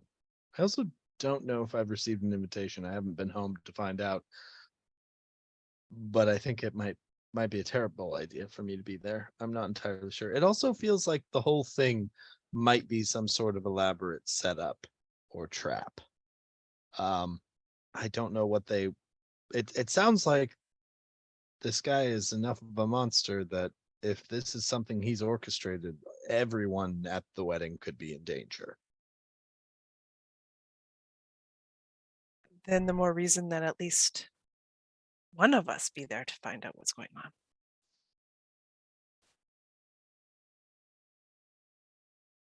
I would have to agree with Probably Chimera. those of us that are still in good social standing.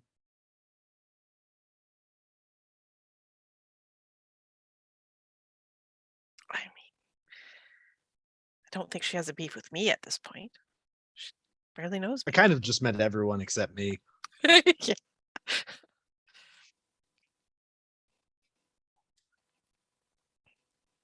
I guess I could just be a rat in somebody's pocket. That would work. Okay. So, as we finish up the conversation here at the Condessa's Villa, I think we're going to go ahead and take our break here, actually. So, sorry, Matt. Yeah. So we're going to take a 10-minute break, go to the bathroom, refill your drinks, smoke them if you got them, kiss your spouse, etc., etc., etc. Oh, I guess it would be nice if you saw my face instead of a skull and a powdered wig. Not that it's a vast improvement, but you're welcome. So yeah, sit tight. We will be right back with the second half of session 15 of Evermore le Masquerade.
Hello, everyone. Welcome back to the second half of tonight's episode.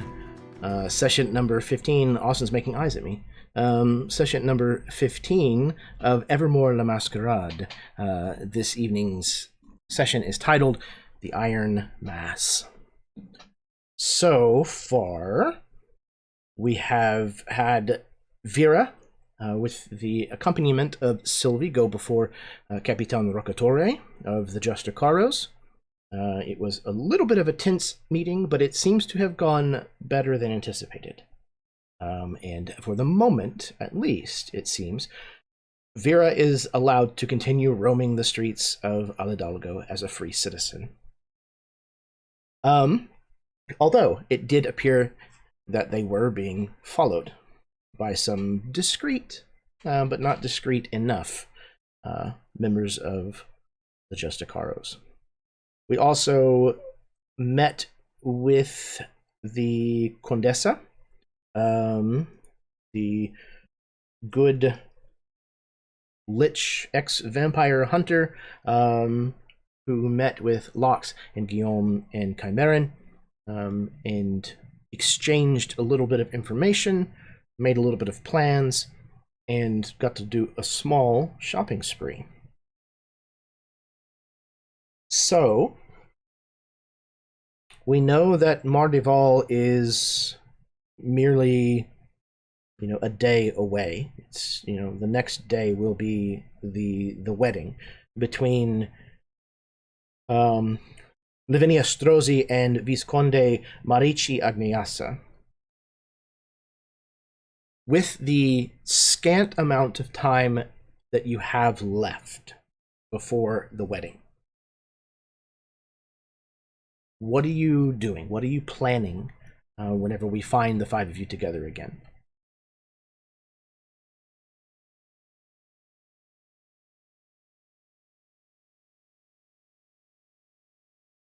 Well, I, for one, am concerned about my girl.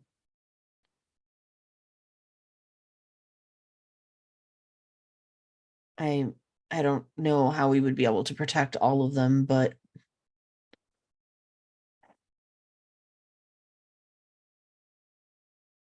I don't know if I don't know what we would even do to protect her.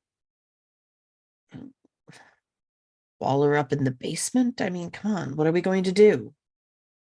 And I'm not serious, Guillaume, don't look at me like that.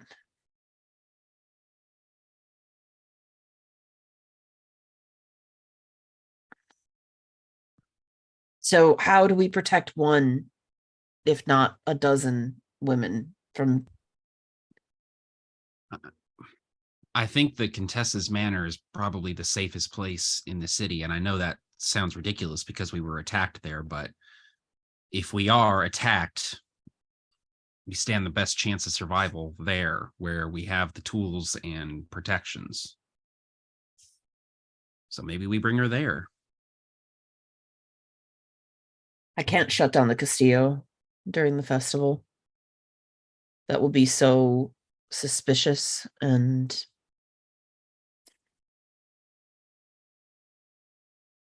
apparently I'm one of the most wanted in the city now. You're still in first place, Guillaume, don't worry. But... Oh, wow. Well, as dark as this is, that does weirdly kind of lift my spirits a little bit, that I'm like above you in that.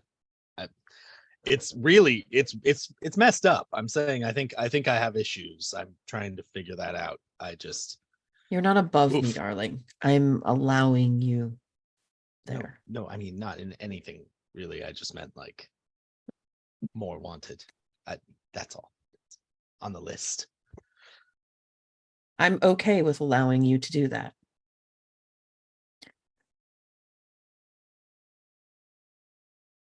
I don't want to scare anyone, but just based on the pattern as it's been happening, we've had a murder in Sylvie's shop. We've had a dead body in the Castillo.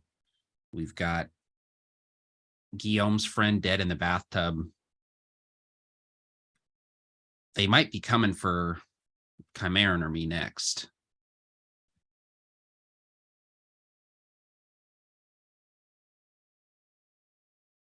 Right, that's a good idea. Who's close to either of you that they could be striking out at? Guillaume has a look on his face like, ha, I caught you. You have to tell me something about yourself now. A single bead of At sweat. both of you. Yes, who are the important people in your lives that they could be ready to lash out at? Lox and Chimeran are sitting there like, no, we don't have anyone. We have no friends, no family, orphans.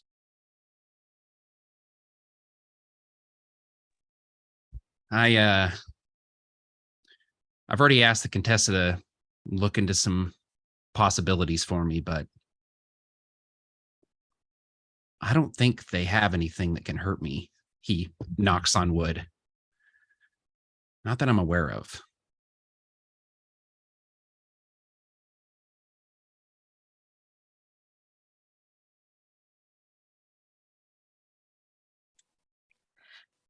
Chimeran doesn't say anything, probably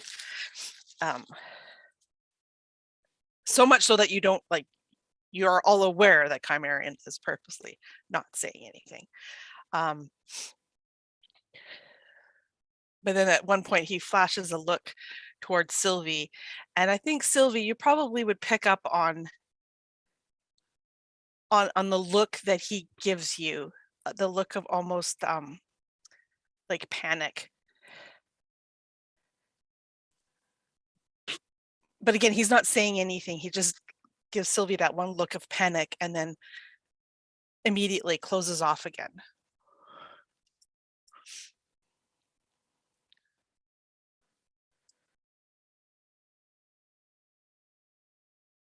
Right, so I guess they won't be coming after either of you.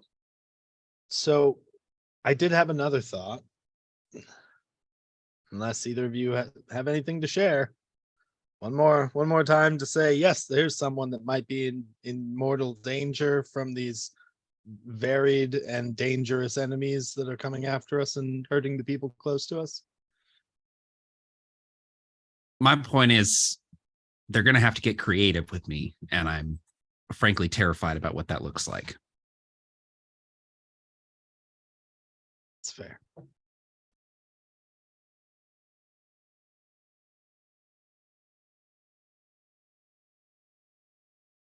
I think Sylvie, I like to imagine that Sylvie is while everyone is talking, Sylvie is bent over, making garments. I imagine that maybe her and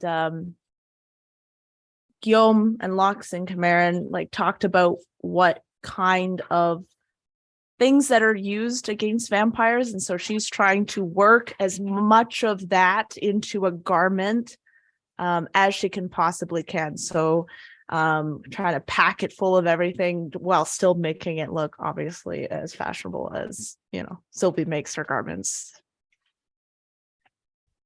There'll be some high-collared motherfuckers. Very high collar. And I imagine too, this close to Mardival, I would imagine that your level of production and output right now is frenetic. Mm-hmm. I imagine Costanza is there, working, overtime kind of thing, trying to help meet the demand. So I imagine, yeah, it's definitely a high energy type scene. I can even imagine that Sylvie has got some of us working as like mannequins or whatever, just holding up doing the little bit that we can do to help her, which is nothing, it'd be the body that she can size things on. But I can imagine we're all just draped in cloth all over the place while we're having this conversation and trying to be yeah, nobody's coming after us thing. So I'm sure it looks really good with all the silks and we're a little peeking out. Is there is there a chance that this wedding is a distraction? I've been thinking about what the Contessa said, and she's right. It makes no sense if they're trying to move in the shadows and do all of this secret preparation and, you know, frame us to distract this big obvious wedding. Could it be that she's using this to pull attention away from whatever they're planning with the pregnant women? I mean, maybe it could also be something as simple as they're arrogant enough to be doing it just because they can. That does fit Lavinia's profile. You know, one of the women that we know of, one of the ones that the saint was able to identify, Lavataya, she's a fortune teller. It might be wise to go speak with her. She has divination abilities.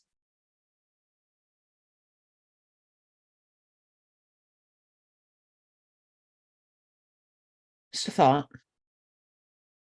Not a bad one. Oh, Sylvie, do you remember what the message was we were supposed to deliver when we don't see Guillaume again?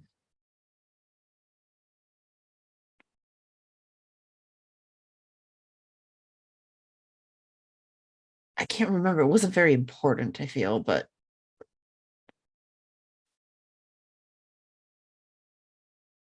Yeah, Sylvie just she shakes her head.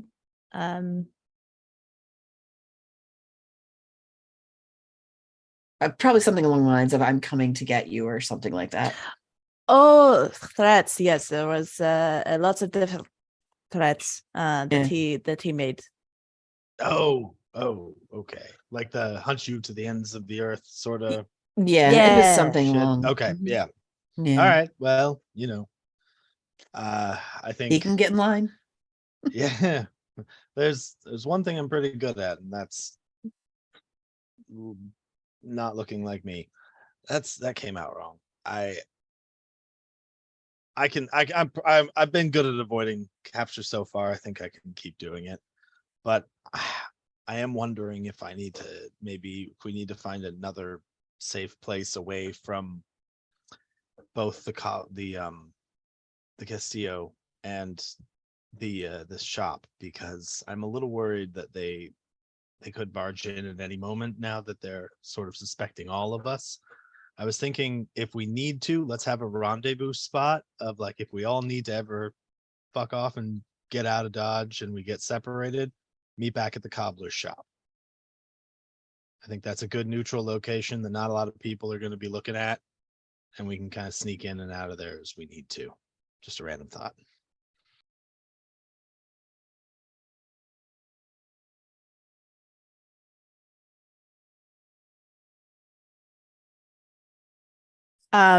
I think at this point, like, Sylvie has come over to Guillaume, is like trying out like some type of like this very ornate mask that actually like comes down like and like defines like the jaw or something. Like, it's this very like ornate looking mask, and she's like trying to place it on Guillaume. She's like, look, Guillaume, you are thinking like a thief or a murderer already. Well, you get chased like one for long enough. You kind of have to learn how to. Lovely work, by the way. This is gorgeous. I'm surprised I can breathe so easily through it. I don't know how you did that. Every full face I've ever had before, really just like little holes, and they were never aligned properly. Sylvie like beams at that as she like goes into like how she did it, which you know, maybe a system of like laces and the fabric and all of that, as she like just admires her work.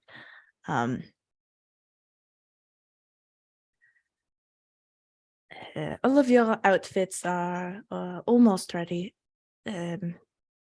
So who is going to this wedding and where is everyone going to be? I need to know because I need to, obviously there are different colors that you need to stay away from or go with depending on where you will all be. If we're all invited, we should probably all go to the wedding, right?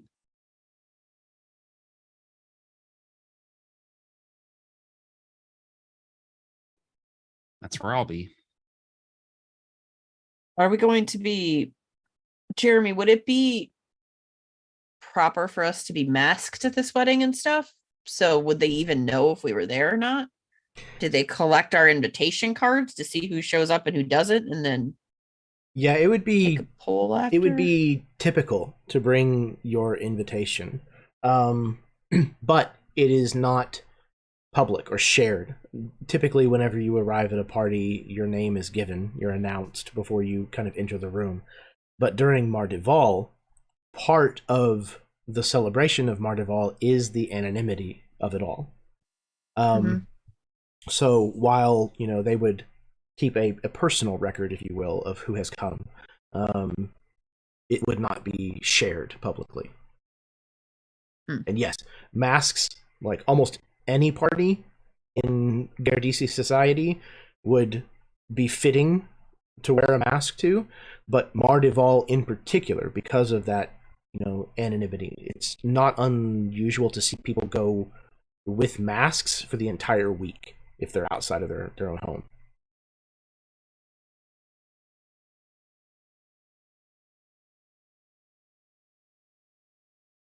Well, then I suppose we should all go.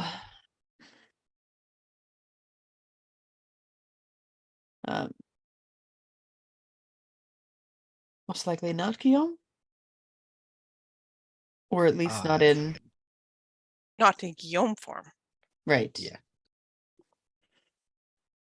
Not in Guillaume form. Yes, Which raises an sounds interesting like question, Guillaume.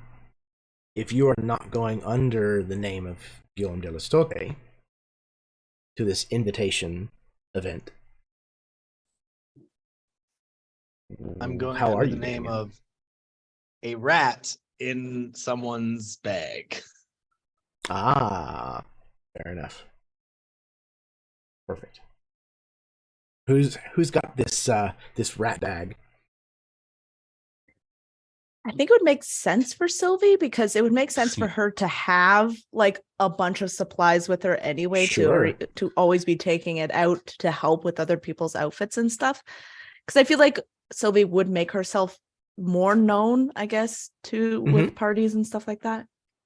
Yeah, Oh my absolutely. gosh. And again, not everybody observes Mardival. It's not, everyone in the city kind of thing. It's just the majority of people. Sorry, go ahead, Kenya. What'd you have? Nothing. I was just gonna make a crack about Sylvie being the cosplay mom at the convention. Yes, With She the bag has, full of Perfect. like duct tape and sewing needles and stuff. Yes. Yep. That is Sylvie. Also, she's gonna make a little MVP. rat mask for Guillaume. Okay, Fantastic. Jeremy, I have a question. In your world, do lycanthropes and were-rats and the like, I don't know what the Latin for rat is, or a ratanthrope, does their clothing change with them? Yes. Okay, cool. Then yes, Yeah, so he's anything in definitely their going to dress possession. up in the finery and the mask before becoming Okay. a rat. Sure. But he's Yeah, still yeah, very yeah. happy to have a rat mask, so that if he does like end up being like more like presented as a familiar at some point, he'll look cool. Perfect. He definitely wants that little cape, maybe some little rat booties. You Ooh, said and a little booties, sheath, right? Little hat with a peacock feather, little tiny one. Yes, like boots. Perfect. Yeah. That's not what my brain heard. So Yeah. Okay, fair. Pervert it night. kind of yeah threw me for a loop for a second. I was like, what did he just say? Rat boobies. Okay. All right. So is there anything else that you want to try to do or accomplish before the wedding takes place, before the festivities begin, I guess I should say. Would you like Sylvie to make a roll? Because I really want to make these outfits like as effective as possible against any kind of attack or anything like that. So is there anything class feature wise or like material wise that you're kind of wanting to try to work into these, other than making them with high collars? Well, I think that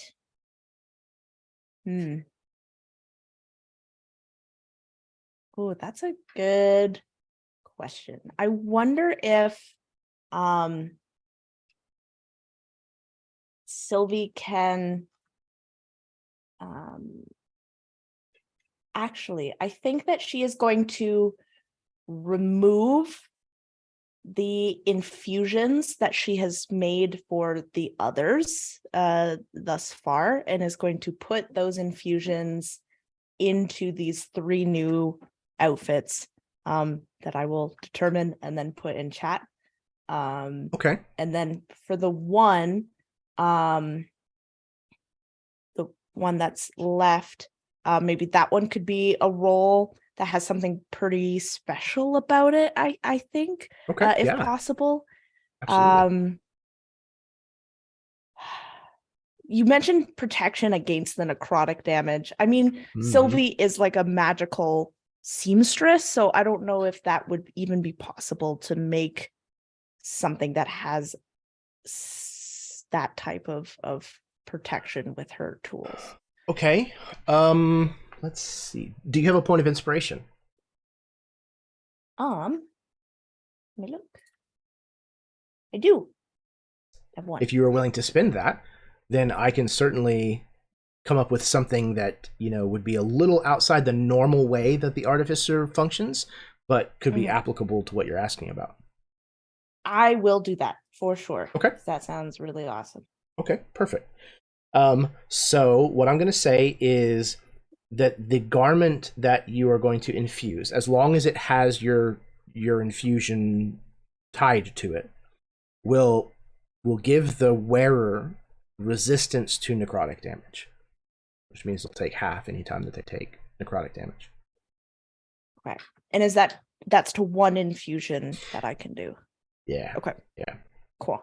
All right. Awesome. I love that. So I will make up what the 3 infused items will be, and then the one that has the necrotic.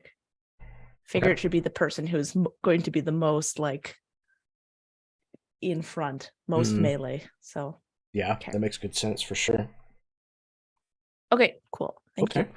Yeah, absolutely. I love that idea. Okay. Lox would also like to just check in with the Contessa when he's able to get a moment with her about the name, the family name that he told her, and see if she has tracked anyone down who was part of that family, either blood or whatever connected to that family.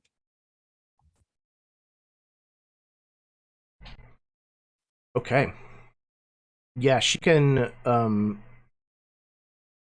take a meeting with you again whenever you kind of come to her via, and whenever you ask her, she says, I had some people do some research, and from what I understand, everyone died there.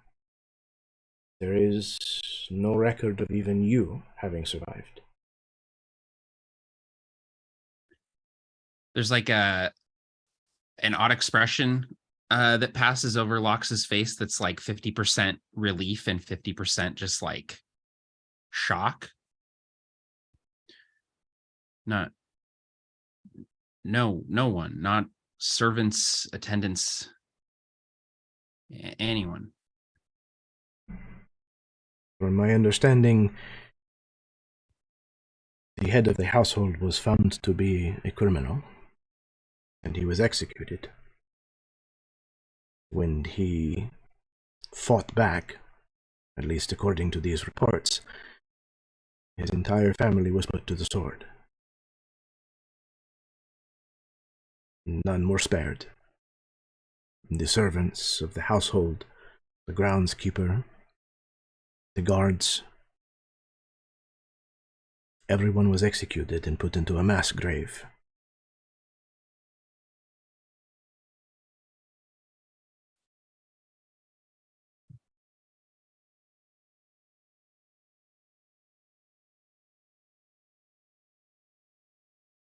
All right.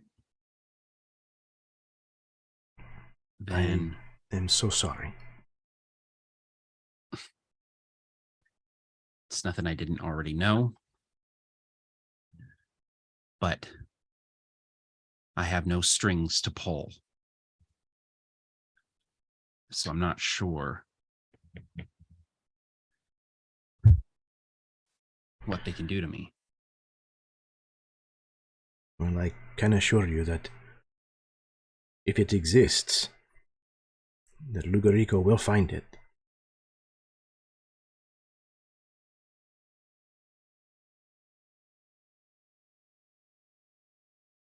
Thank you. And obviously, keep this between us. Of course.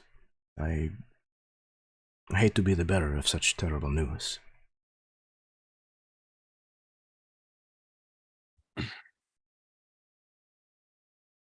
It's information I asked you to acquire for me. And Lox would just like get up wordlessly and leave. Okay. At some point, Chimeran would have left to go home and talk to Vitor and ask him to check on Juanita and make sure that that family is still doing okay. Okay. Yeah, Vitor, whenever you kind of ask him about this, he kind of half smiles. He says, I may have already made inquiries. She left the city shortly after the dress was finished. Apparently she had no interest in staying for Mardival. So my assumption is that she is back home safely. The relief in Chimeran's face is just like palpable. It's written all over it. That is wonderful news, Vitor. Are you okay?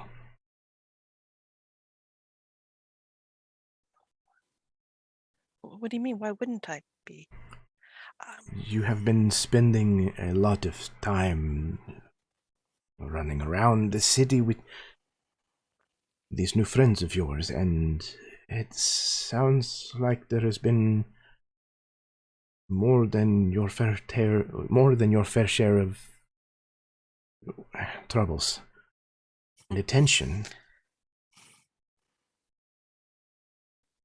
Yeah, I don't know how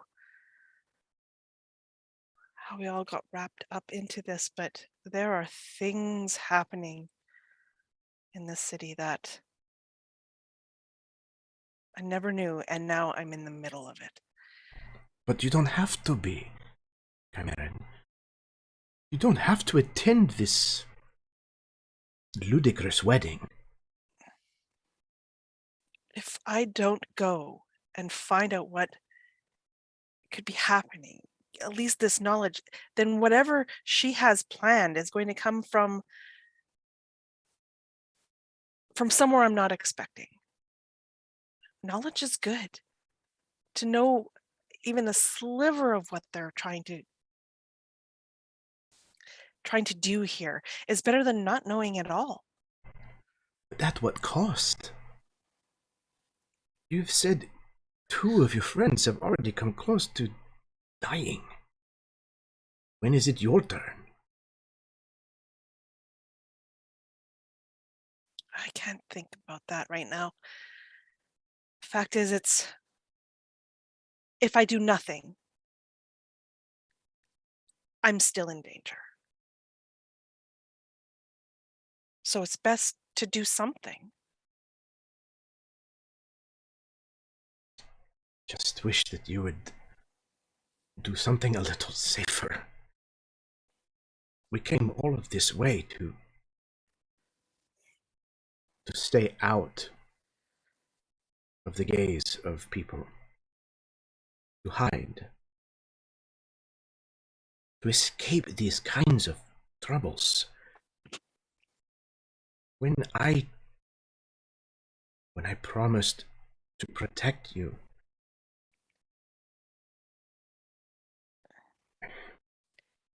it is difficult to do if you are constantly putting yourself into harm's way, Chimera. I'm sorry, Vittori. I mean, you have taken such good care of me while we're here. I don't see how to get out of this without doing something about it.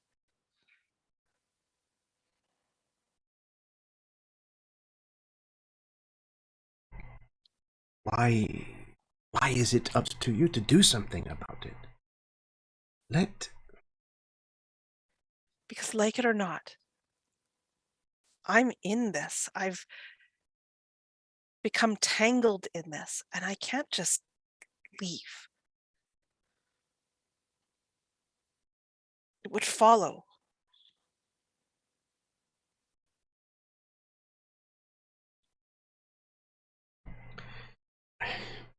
The best is to see this through, to end this, and then leave if we must. Otherwise,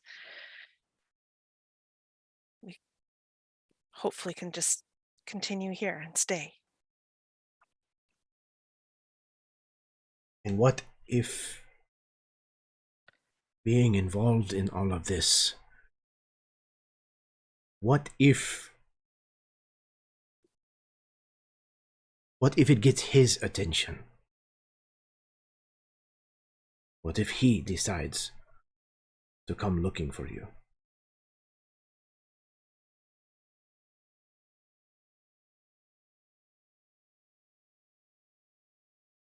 What if this is already his doing? And if I do nothing, I fall into the trap? What if there's too many what ifs? I can't live my life entirely like that, Vitor. The best I can do is help end this as quickly as possible so that there's no more prying eyes.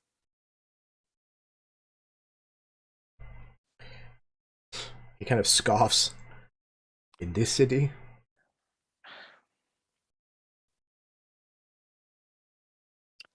I think that's the best part right now. We're going into Marduval. There are so many people that are going to be in the spotlight.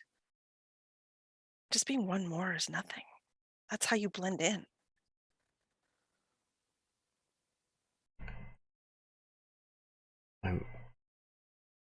I do not mean to challenge your abilities. I know that you are very capable, but I worry. That's all. You fear I'm being reckless. It has been known to happen a time or two before.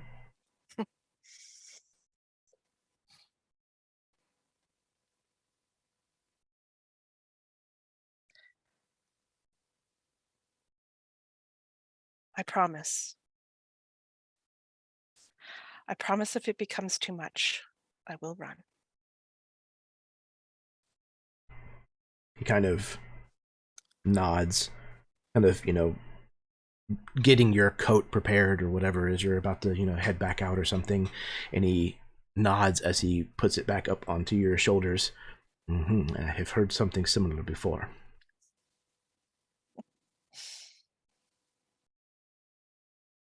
Well, if it's a promise, then he kind of smiles. And I can do nothing more than to just ask for you to be careful.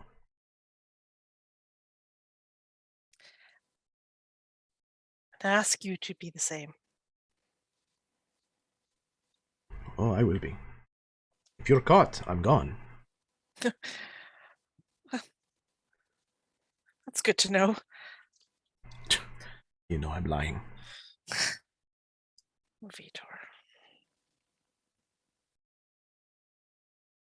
I think at this point he lifts up his hand and just kind of places it on his cheek.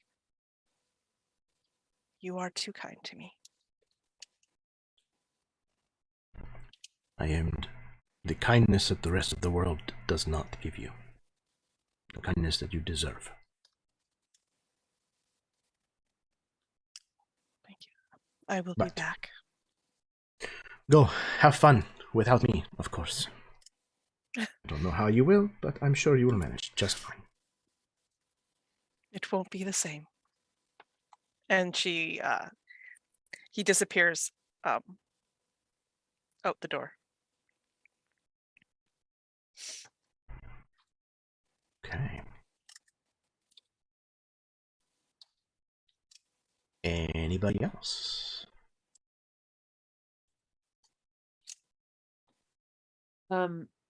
Vera is definitely going to want to pack up her girl and take her over and ask deal with the Contessa and stuff and see if she can stay at the house. Yeah, absolutely. She has plenty of room. We'll be glad to lend her whatever protections that she already has in place. Okay. Yeah, she'll definitely want to get that set up so that at least she's safe during the whole thing. Okay. And if she gets any kind of sass about it or anything about leaving, it's literally going to be you're going to be waited on hand and foot for like the next week. So just be pregnant and relax, and lots of bubble baths and all that kind of stuff. Surprisingly, perhaps, it doesn't take a lot of convincing when you begin to phrase things like that. I figured not. So that's what Vera wants to do. Otherwise, I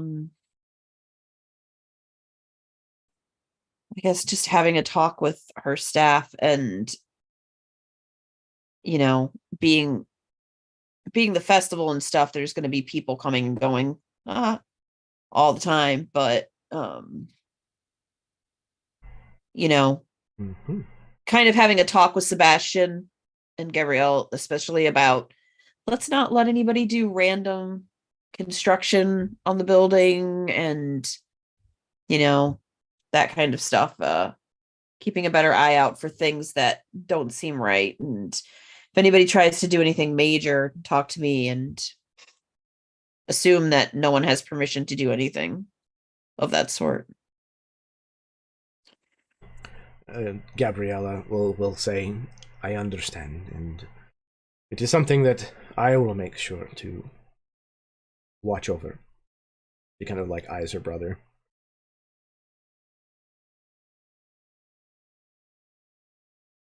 Meryl just nod and thank you both. I don't know what I would do without you sometimes. The business would obviously fail, Sebastian says. Obviously. Where he's like grooming himself. Obviously, you keep it afloat. I am lost without you. Do you hear that? He says to Gabriella, I hear a raise in our future. So let's make it through the festival and then we'll see. All right. Okay. So, as a part of Mardeval, traditionally speaking, the women receive the blessing of Pelor, the god of the sun, and the men receive the blessing of Loros, the god of weather, as a part of preparing for the celebration of fertility that the entire guise of Mardeval kind of envelops. This obviously is not a strict thing. Anybody that wishes to go to either one of these blessings is welcome to. And again, if anybody wishes to abstain, they certainly can. But for those of you, do any of you wish to be present for these blessings? Absolutely. Yeah, Vera would. Yeah, Okay. Sylvie would too. Okay. Which are each of you attending? Or are you attending both? Vera would attend both. Okay. Yeah, I think Sylvie would too attend both. Okay. Excellent. Yeah. While these are going on, these are every bit as much spectacle as they are actual ritual. So even if you're not partaking in receiving the blessing of the particular deity, you can absolutely find a place to watch the entire thing unfold. It's the kind of thing where, a throng of people literally like gather in, the square outside of the cathedral and in the cathedral itself and kneel and do the whole, worship kind of at once. It's a very like outside the Vatican kind of vibe where there's just throngs of people standing shoulder to shoulder, except all of these people are wearing masks and reek of booze. So the other three of you, if you're not attending, are you watching? I think actually Guillaume has never really like attended before. Like he doesn't tend to give a shit. But right now he's like, you know what? I can take every blessing. I will take every blessing I can get. I need like some amount of like deity looking down on me. And apparently the time of year you're born matters. So maybe some of the stuff I thought was bullshit isn't actually. So he's gonna go ahead and yeah, he's definitely he'll take part in both.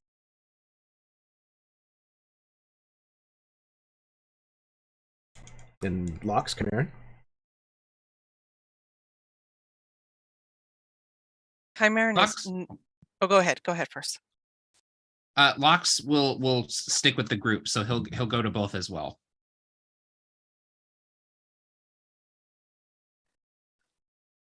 Chimeran will follow with them and be around to maybe watch, but there is no way he's going to partake in these. Okay. So Chimeran, you position yourself kind of off to the side, find a balcony or kind of a natural rise in the way that the landscape kind of is here in the city in order to gain a little bit of a vantage point. The other four of you go to the first, which is the Blessing of Pelor.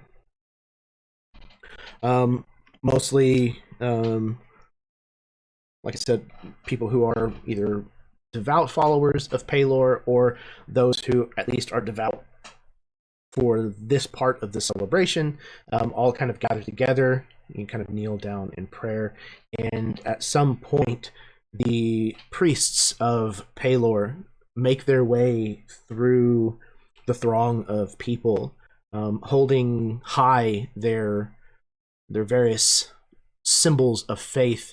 This sun, this golden edifice, sticking out kind of above the back of the head priest, glowing with radiant sunlight as they say the rituals and pass these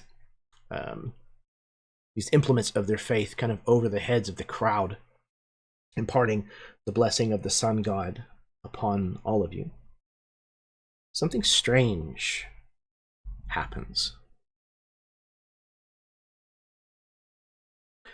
The majority of the crowd, most everyone, almost immediately starts to kind of itch and complain of sensitivity. The four of you who were there you feel this kind of dry tightness anywhere where you had exposed skin, almost like a really bad sunburn.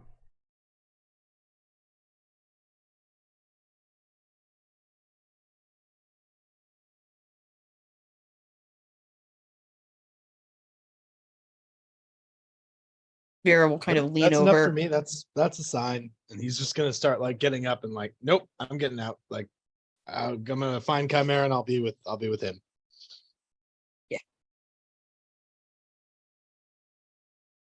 We get up and leave? What is going on? And she's like itching herself as she's doing this. Now, I've obviously attended these in the past for years. Sure. This is a new Yes. bonus additive to this year's festival. Something. This is definitely Mhm. not something you've ever experienced before. And judging by the reaction in the crowd, that's pretty much everybody's reaction.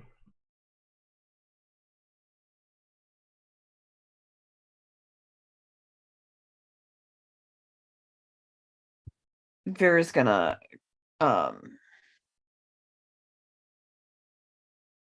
yeah, she's gonna say, I can't believe I'm saying this, but and I'm saying it more and more often, and it drives we should not be in here. There's something, this is not right. We need to go. And she'll kind of grab Sylvie's hand and locks and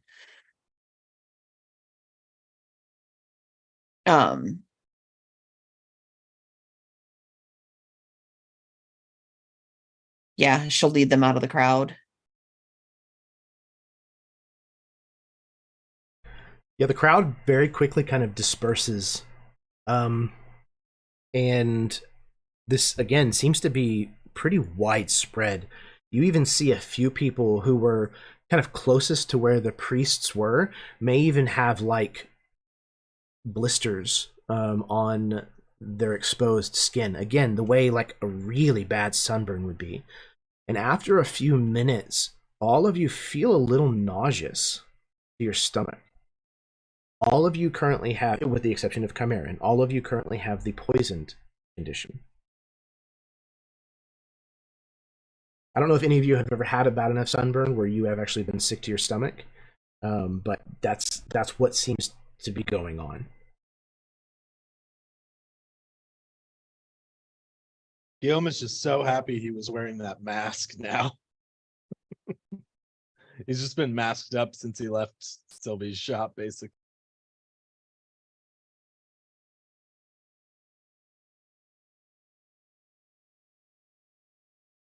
You guys, this what are they doing to us and why?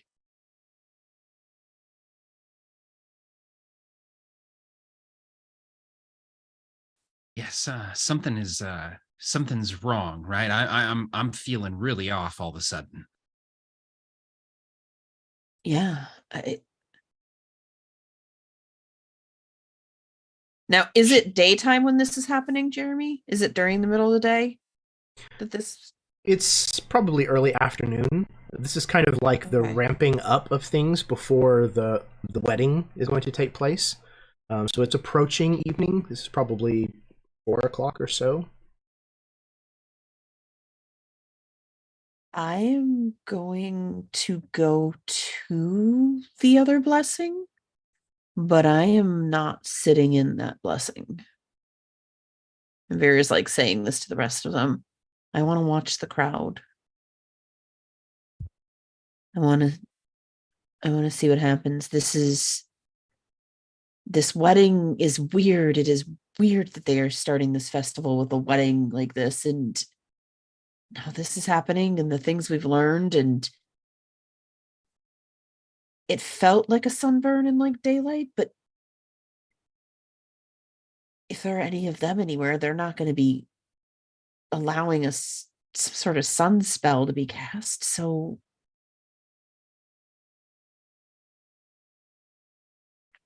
something's not right.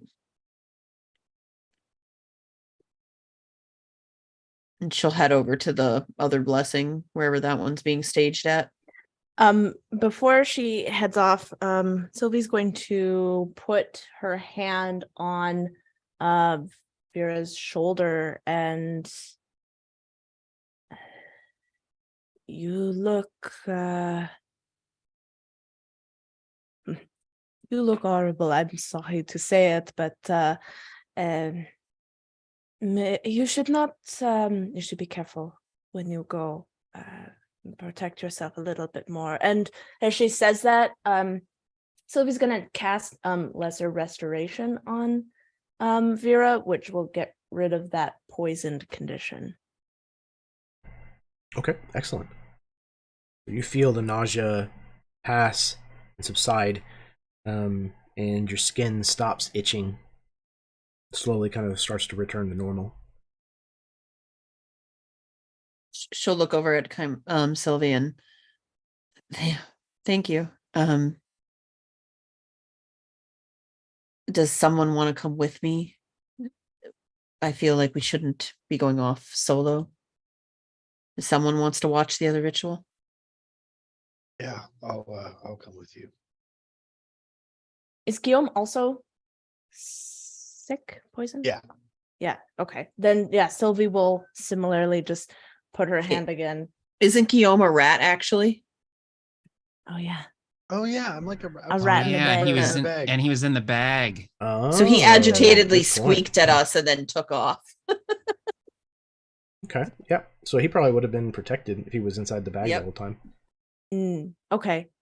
So then in that case, then Sylvie will heal Locks, then cast lesser restoration. Lesser and restoration. Thank you. remove that poison condition. I'll come too, but I've got a real bad feeling, guys.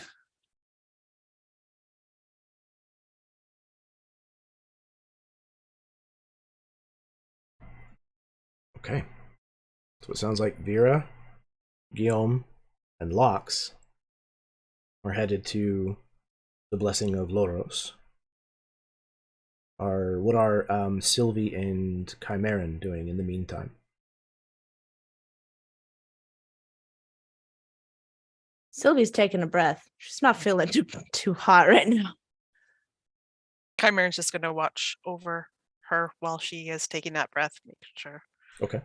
Yeah, not That's leaving her easy alone. enough to find kind of a somewhat secluded place for you to sit on, the side of a stone wall or, the railing along the canal or something like that, and take a moment. As the other three of you kind of head, it's probably not entirely far away. Actually, it's even possible it might even be in the same courtyard. There's only so many courtyards in the city that could probably hold that many people at once.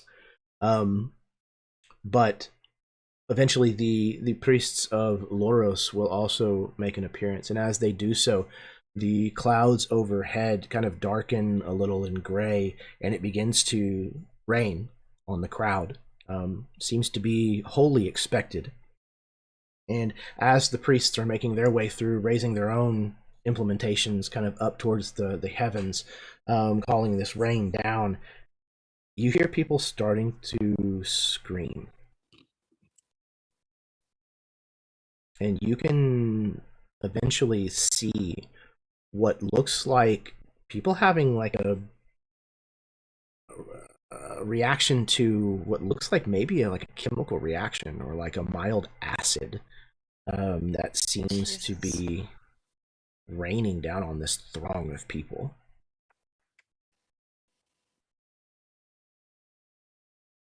Nobody is succumbing to this. Nobody is dying from this. This is fear and extreme discomfort, as these people are starting to basically panic and try to get out from underneath of this rain. The priests very quickly begin to try to disperse the clouds and stop the rain when they realize that something seems wrong. But by then, it's just a mob that is trying to escape at this point.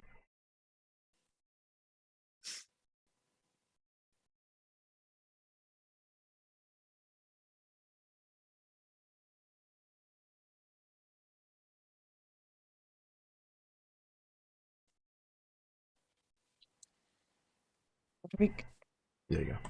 what's this is this is unreal. Why is this happening? What's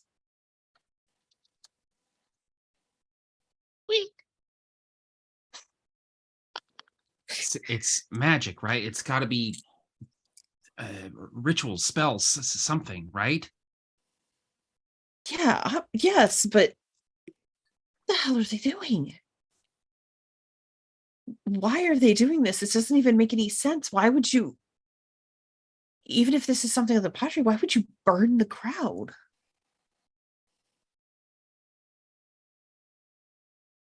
Squeak, squeak.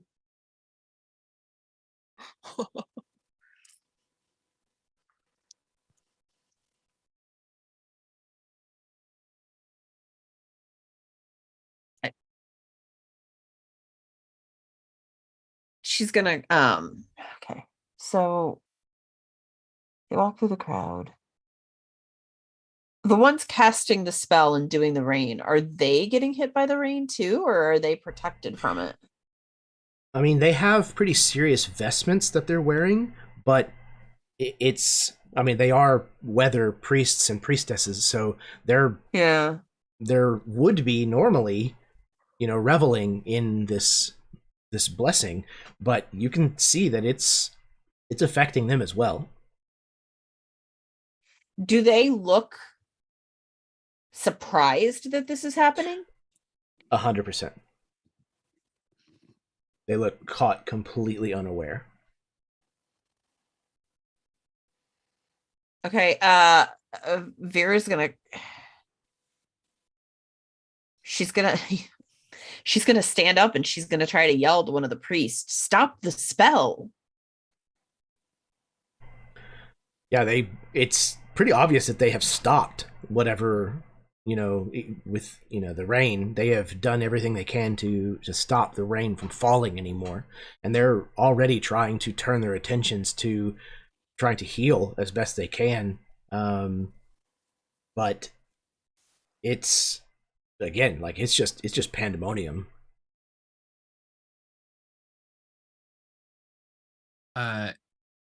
Lox will just kind of start like darting his eyes around the crowd. I'm looking for anyone who looks like they are casting magic, anyone who looks like they are conjuring magic, and it might be difficult to tell here in the crowd, but I'm just looking for anyone who is not currently like with the acid coming down. Absolutely. You can make a perception roll. Anybody who is attempting to kind of look around this way, you can make the same roll. Vera's not going to look for that, but Vera is doing her own scan of the place. Mm-hmm. I'm looking for runes and stuff on buildings, on walls, on the columns, on the ground where the crowd is standing. Are there weird runes carved into the back of the pews everybody's sitting in? And stuff like we saw on the modified stuff on the bathtub and the pedestal. Okay. Yep. Okay, it locks. An 8 perception. All right. Lots of screaming. People flailing around everywhere. What you got, Vera? I got a 22. I rolled 22. 17. And okay. Yeah, got a 5. Vera, you are looking around and you're not seeing anything that looks like that kind of carving. There are certainly reliefs and decorative patterns that are, present in a ton of stonework here. But anywhere where you've kind of decided might be a good place for this, you can't find any of those carvings, those runic style symbols anywhere in this area. But with a perception that high, you do notice that there are people who were in the crowds that don't seem to be affected. It's not everyone in the crowd. And it's not only a handful of people who are unaffected. There's probably, I don't know, 10% or so of the crowd that seems unaffected from either of these events.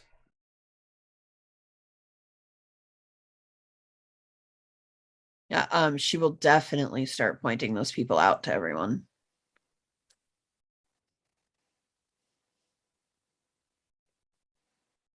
She'll we really need Guillaume to actually be able to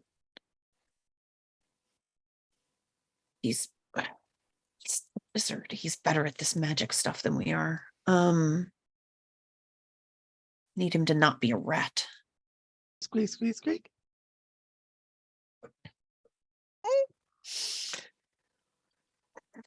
Can we put him down behind something and he can change back? Yeah, I'll hop out of the bag and look for like a little a spot and shift back. Like, what was that about me being better than you guys at something? I didn't catch that quite. It was a little muffled in the bag. Well, it was no, that's not what was said, and the crowd was loud. You must have heard somebody yelling something. Sure. Anyway, okay, so could this be just a distraction to get people paying attention to what's happening here? Is the wedding will still go forward, right? Yeah, but it doesn't make any sense. Why would you send the crowd into a panic? Why would you get half of them sick? Yeah.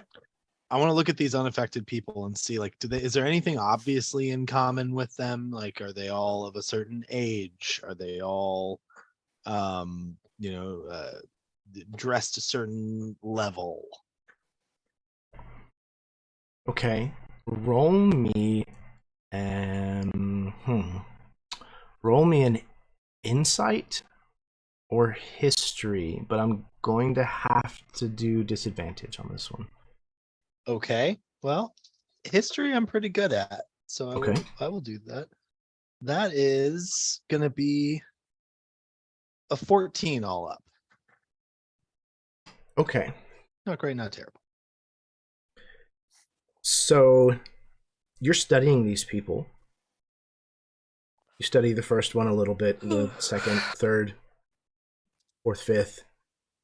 You're not seeing any kind of commonalities, any kind of pattern, really.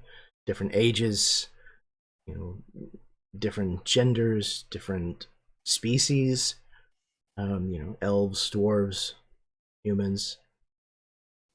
But then there's one thing that kind of catches your eye by like the 8th or 9th person that you've kind of like looked at a little closer. They have rings. You realize that they do have rings. You manage to catch sight of the symbol on one of these rings, and for whatever reason, I will let you determine what this reason is. Guillaume has come across mention of this symbol before, and it's basically kind of the equivalent of a group like Alcoholics Anonymous, a group of individuals who have, either through battling their own struggles or for religious reasons or what have you, who do not drink alcohol, that is.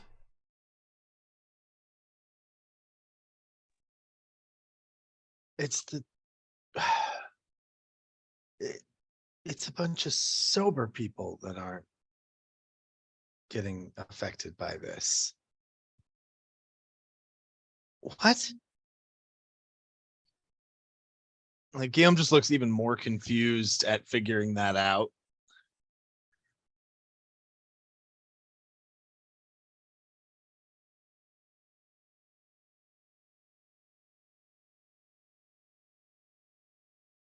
I mean, we haven't had anything to drink here, so it's not anything in the in the booze here that's activating it. It's just if you imbibe, I mean, then you're vulnerable.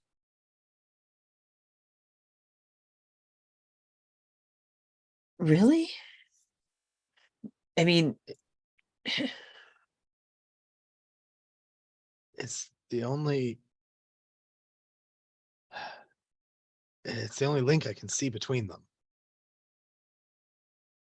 I mean, so the ring is an indicator of a club, of a group of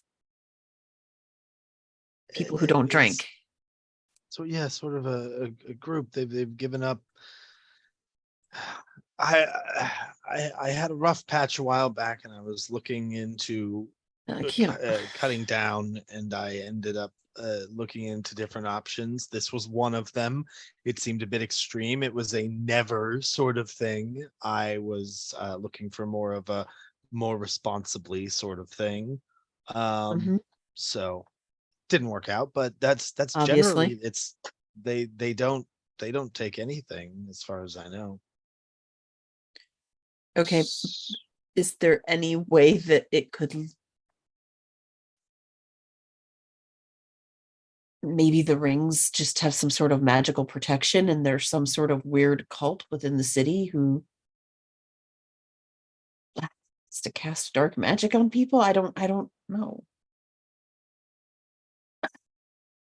How close is the closest unaffected person? 40, 50 feet? Well, let's go find out. Like from looking at them, do they look surprised or like Yes. as are they like, whoa, what's going on? Why are we like this? Can Yeah, Sylvie see that? absolutely. It's definitely, they're looking around them trying to figure out why so many people seem to be suffering from whatever is going on, and then realizing that they don't seem to be suffering from the same effects. They definitely seem bewildered. Okay. Yeah, Sylvie will definitely point that out. Just you see that they seem to be confused as well. They don't know what they don't seem to know anything.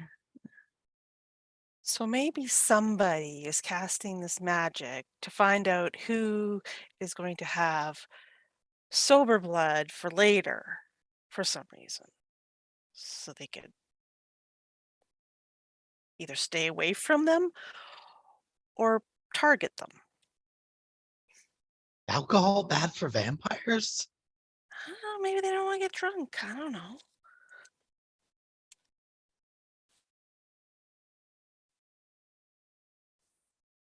So the things that hurt were this sun spell and this rain spell. Which are supposed to be blessings.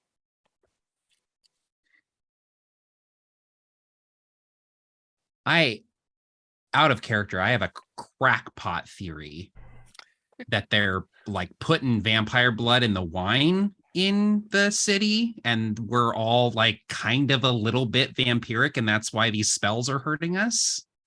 But that is my crackpot. That's my like up on the bulletin board with strings theory. But I like it. And see, it's got to be this. It all comes back to Rockatory. And his patch, it's all. And that's the thing, is the eye patch isn't actually a missing eye. It's like the center of the power that's running the the spells.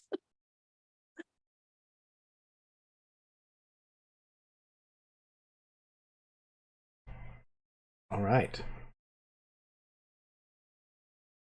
So, it seems that while aid is being administered to those who seem to need it, that most of what has happened has been fairly mild on the grand scheme of things. And most individuals very quickly return to the revelry of Mardival, having considered this to be a strange fluke. It sounds like The rest of the celebration is still on, including the wedding this evening. Is your intention as a group to still attend the wedding?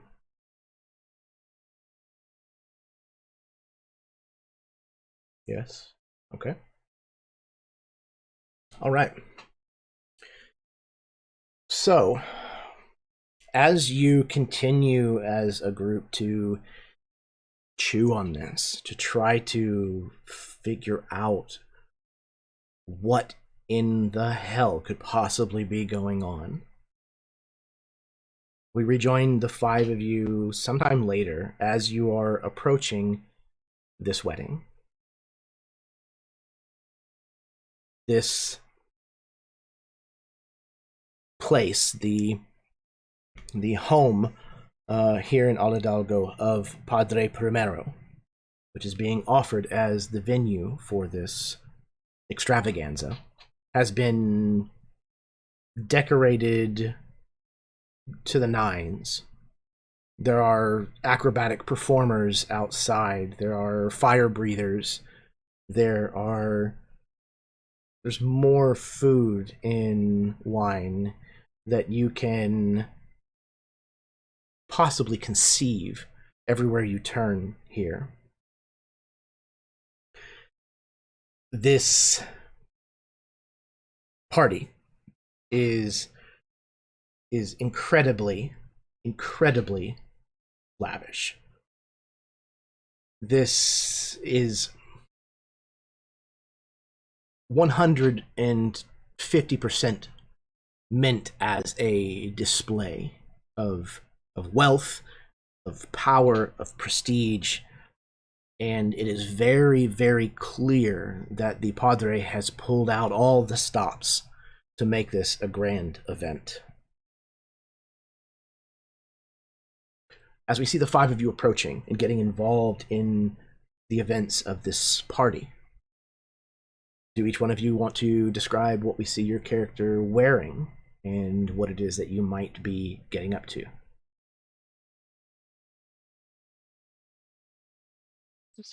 Okay, so this is for a wedding? Oh boy. Okay. I'm gonna need a second.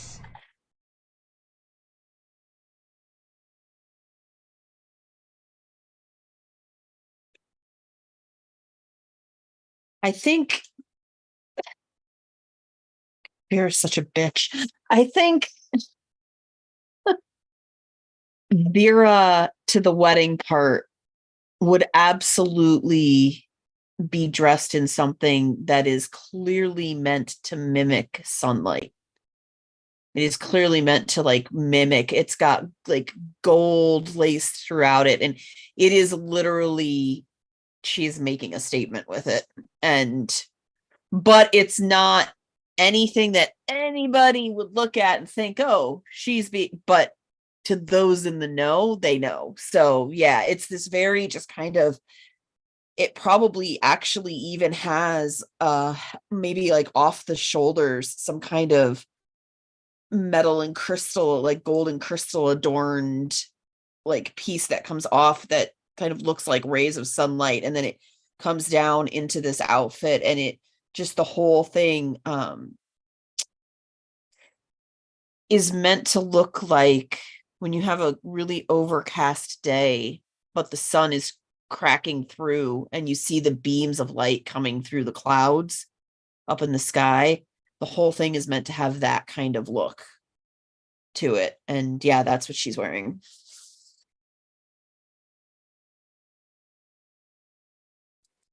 So Chimeran's probably the polar opposite of what Vera's wearing. He's got this completely black leather ensemble going on.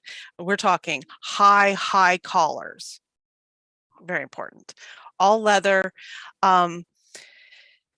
very finely tailored, very, I mean, obviously it's Sylvie's work, but it's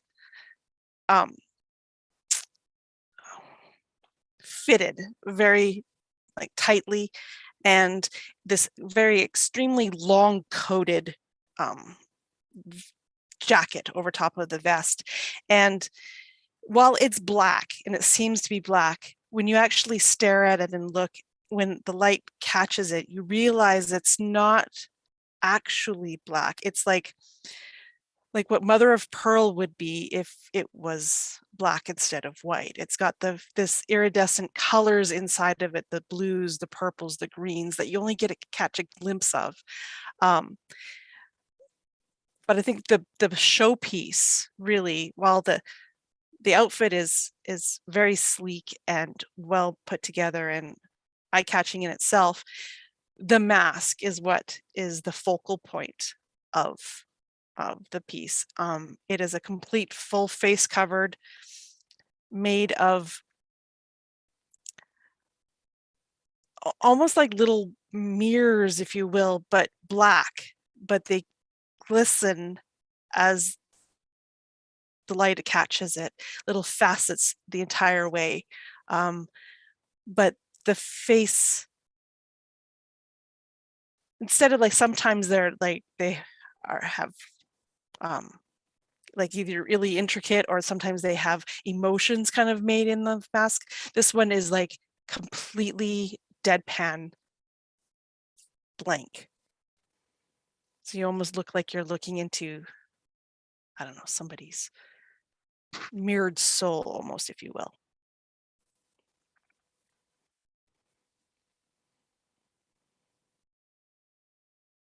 And as for what he's doing, he's just kind of probably hanging around the outskirts of where people are congregating and just watching and observing.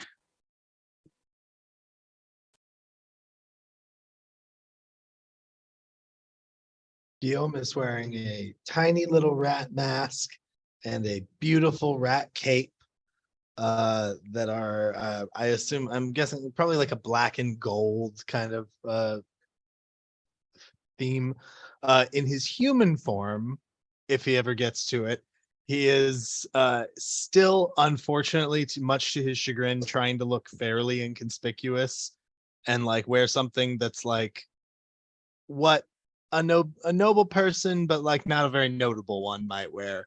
But the one thing that he has that is like a little more like, if you were up close, you would see that like the little, like he's probably got some sort of like tissue or like pocket square type thing that's like sticking out of one of his many pockets on his vest or his overcoat. Is like, it's made of these, like it has a design on it that's all these little black like interlocking flowers that are very reminiscent of the symbol that he knows that Lavinia prefers. But it's something you'd have to be pretty close to like notice, and you'd have to actually like look at it specifically.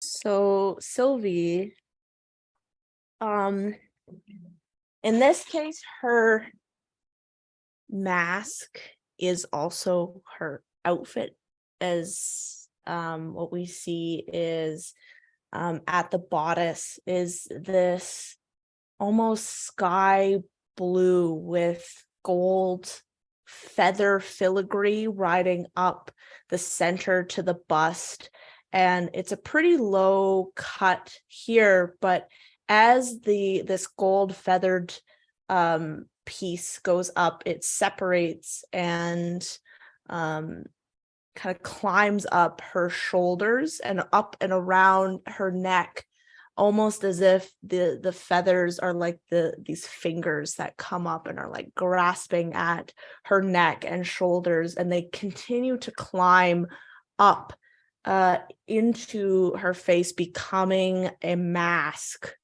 as the feathers begin to take the shape of wings, and what's constructed on the other side is fully formed birds made out of this gold metal that seem to be flying away, almost like dissolving or disintegrating the mask. So it's kind of like this full formed like transition from the feathers creating a full mass up to these birds that are just kind of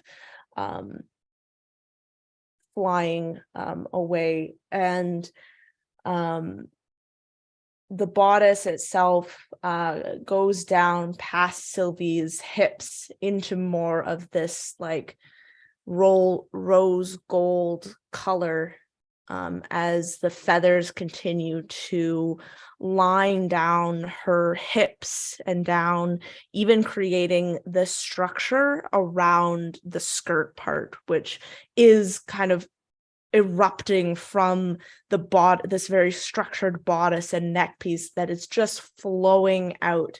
And it is this deep navy at the base that slowly lightens into that light blue of the bodice. And so as you look closer at the dress portion, the skirts, you can see the tiny pinpricks of stars, and even closer you see the different coloration, the blues and the purples and the oranges of different galaxies within the night sky. And so that is the skirt, and that is what Sylvie is wearing.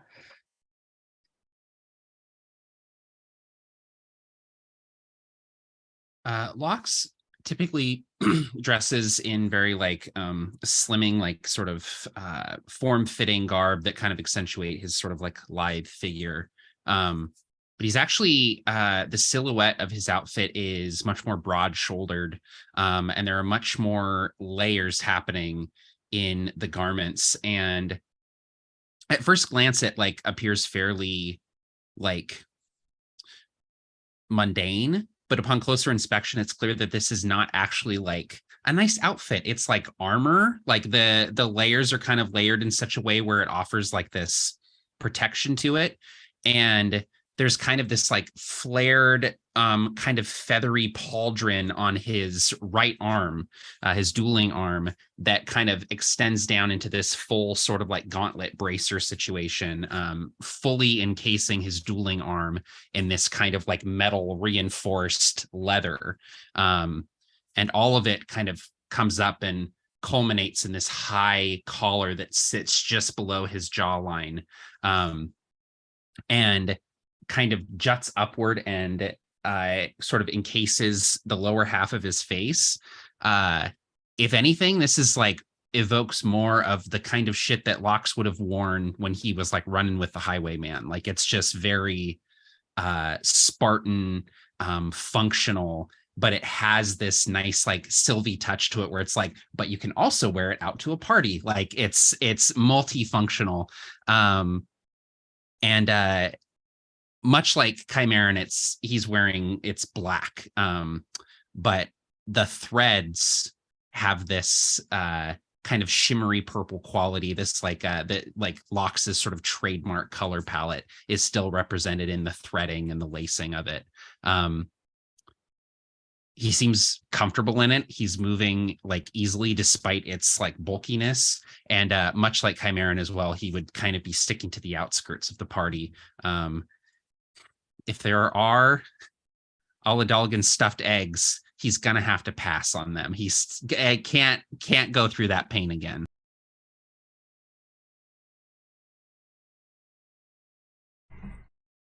Fantastic. That was everybody? Did we hit everybody? I think so. Yes, so there is still a large turnout despite the events of earlier in the day. You are able to listen to music, to dance, to eat, to drink. For quite some time. You have not seen the padre or the bride or groom as of yet. You are told that they will be making their entrance closer to the actual wedding ceremony itself.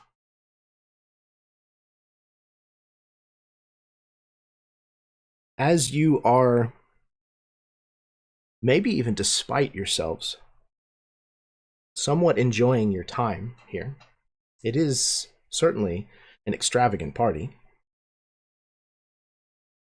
we cut away. As an audience, we find ourselves in an entirely different place. Different from the lavish, well-lit opulence of this party. We find ourselves in a deepness, a dark place. And we find, where is my thing? We hear the voices of someone chanting. A large group of someone's chanting. We find by firelight our way through this twisting tunnel. And eventually, we find a staircase that leads down into a darkened room with tall columns that extend towards the black ceiling. Surrounding this group, there is candelabras that dimly light this area. The group that we find here are all wearing heavy robes and masks. Masks of iron. We see an individual knelt in the patterned floor amid a circle at the center as these chanting forms stand around them. Another robed figure descends the staircase and presents a familiar-looking mask to the figure who is without their clothing in the center. You recognize this mask to be the stolen funerary mask of Turin Agniase.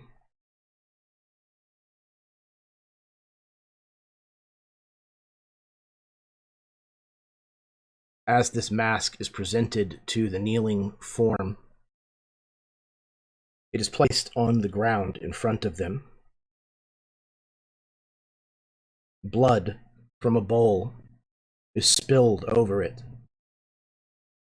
where we see two other individuals approach from behind. One built more masculine, the other more feminine, both masked and heavily hooded.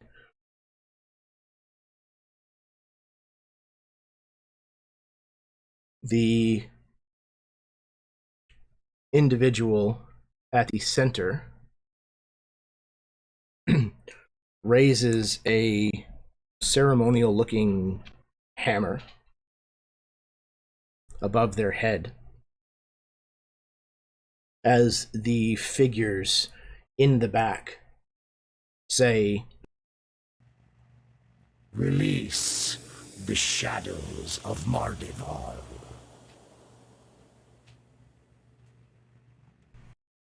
The hammer comes down and smashes the mask. The candles go out, and you can hear the sounds of moaning as the darkness moves. We cut back to the wedding. Chimeran and Lox. The two of you in particular said that you were hanging near the edge.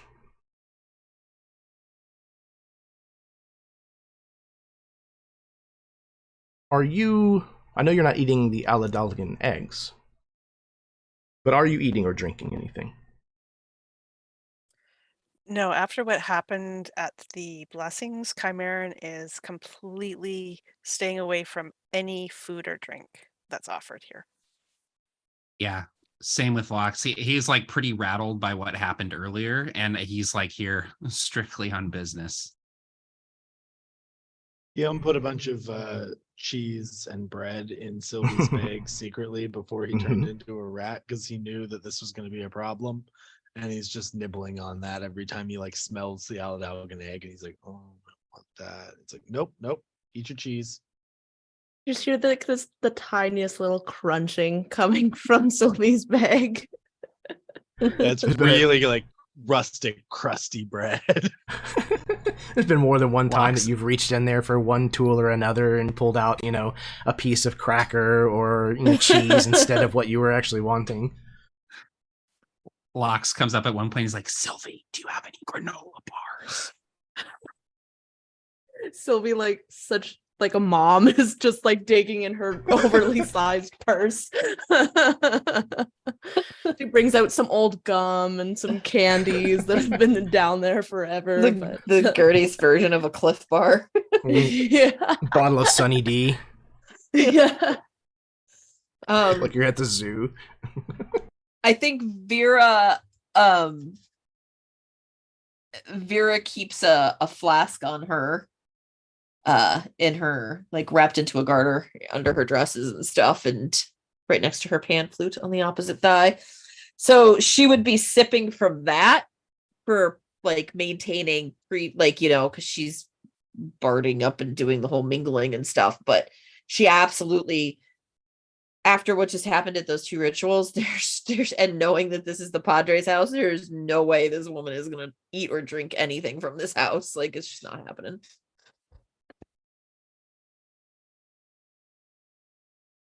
Okay. That sounds like a pretty general consensus. So, you are taking a piece of advice, perhaps even from the group of teetotalers that Guillaume had told you about, and are abstaining at least from the refreshments that are being offered here at the wedding. Just about the time that the crowd is starting to kind of buzz with the announcement that the bride and the groom will soon be here with the Padre as well, I need a volunteer. Ooh. No? I mean, we can always Okay. roll for it. Oh, No, So it's fine. scared. I'll do it. That's fine. Vera, Mm-hmm. I'm fine. Everything's fine. you are meandering, mingling, and you notice that there is a table off to the side, and there is a fountain of the Borjido family vineyard, Olvida. This wine, this Olvida wine that has been taking the city by storm. People can't seem to get enough of it, and here there is a fountain that is overflowing with it.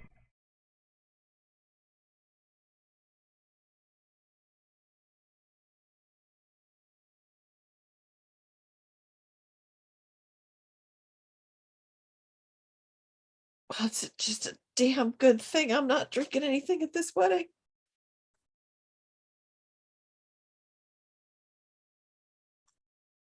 I guess Vera's just gonna kind of watch, and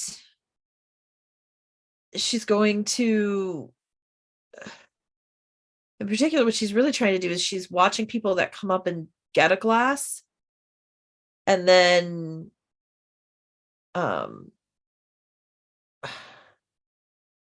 seeing how they behave, like as they walk away. Does anything weird happen? Do they? It doesn't what else? seem anything out of the ordinary. I mean, it flows like wine. They drink it like wine. They seem to behave as if they have drunk the appropriate amount of wine. Nothing seems odd about it, other than just maybe in the context of what you have seen and or what Locks brought up earlier. God, this is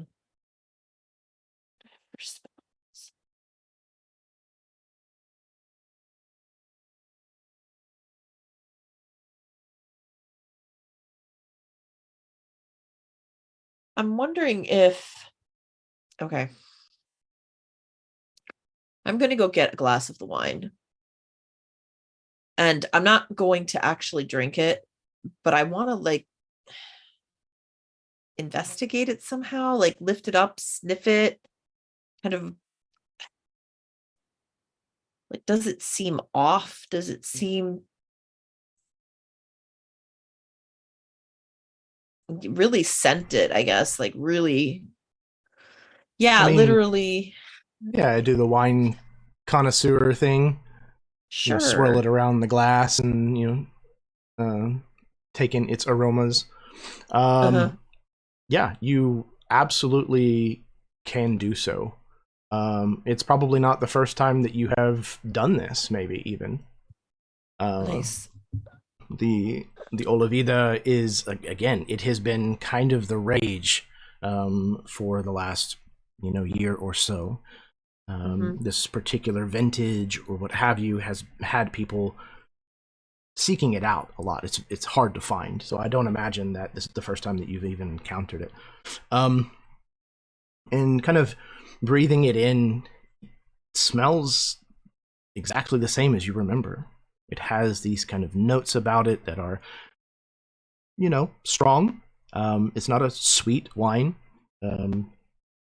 It has maybe, perhaps, a little bit of a coppery, metallic smell to it. But again, you remember that from before.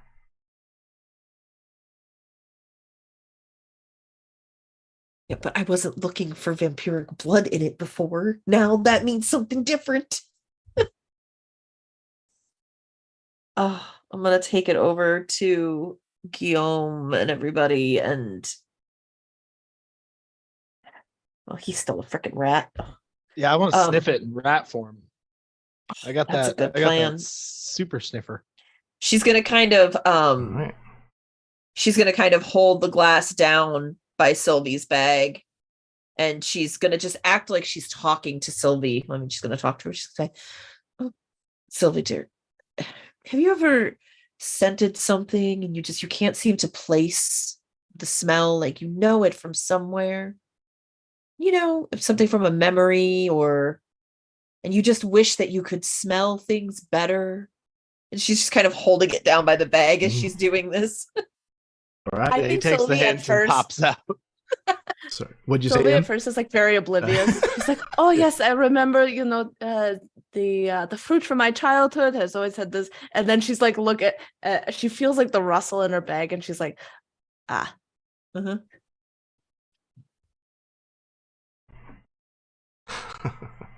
Okay. Guillaume, what you got? Perception roll at advantage, I think, is what it is. Uh-oh. Well, it didn't roll that well. I got a 7 and an 8. So, Oh, no. And I have 0 to perception in my natural form. Oh, Or I okay. guess in my natural stats, but I don't think it makes much of a difference. Yeah, because So, it doesn't change your 8. mental stats, so. Okay. Guillaume, you smell this. It smells divine. You've had this before. You've had this before. Probably several bottles of it at this point. It has all of those notes that you remember, and it smells very enticing. Maybe even more enticing than you remember. Well, it's already out. If it looks like I can maybe like just get my snout over the glass, I could just have a little tongue of it. You just feel like a little weight on the glass as like this little rat paw is like, just kind of bridged out between the bag and the glass, like trying to like reach in to have a sip. She's gonna absolutely like pull it away. She's not gonna let him drink it. As soon as she starts to feel that, she looks down and sees him. She like pulls it away and She, you fool, can't you smell it in there? She'll take the glass and kind of just nonchalantly, and she'll play off the whole events that are going on, and she'll kind of look at Sylvia and she'll say, well, I know one thing. I will never forget the scent of your hair in the gondola. And then she'll kind of like walk over and just put the glass down on the table and walk away, like rejoin the group. I think like Sylvie looks into her bag at Guillaume and just sees if he has like any reaction or anything to what he sniffed. If a route can look like he's pouting, that's probably the closest, because he's just like mad he didn't get to drink the wine. It smelled really good. He's got his little paws in it, like Would have really complimented this cheese. Okay, so normal Guillaume face. So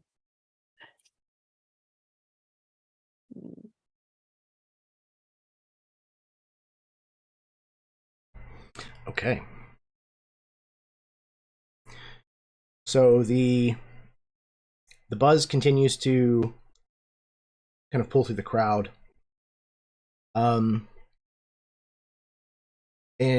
eventually you see Lavinia and her betrothed, or who you assume to be Lavinia and her betrothed, begin to make their way down the staircase, with the Padre Primero kind of behind them, again, all wearing masks, but very much presenting themselves to the crowd, to much applause. And we pull back out away from one of the high windows of the Padre Primero's estate into the night air, out across the city, where there's just a carpet of celebration throughout Al Hidalgo.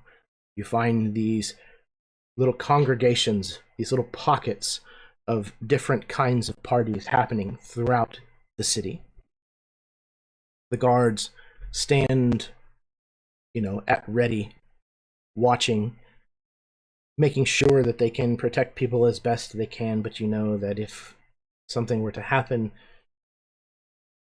it may not be enough. Every once in a while, we turn down a dark alleyway between buildings.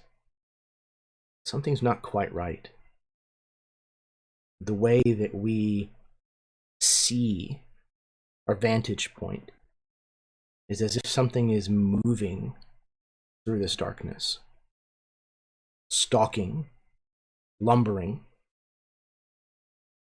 We realize soon we see the back of one of these guards standing at the entranceway of this alley. And we notice in the darkness over his shoulder, a shape begins to form of the darkness. Emerging slowly from the darkness, we see strands of hair, teeth, claws, as it presses closer and closer to the guard, as it reaches out for him. And then we see black. That is where we are going to end our session.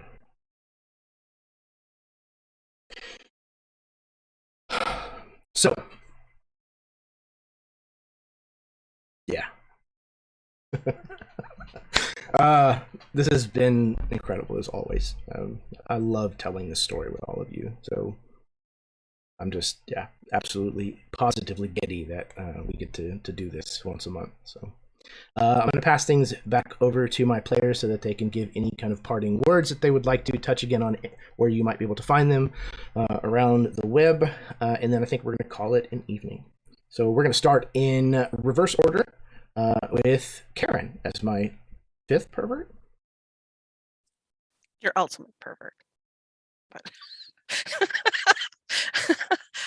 I am horrified right now. This story is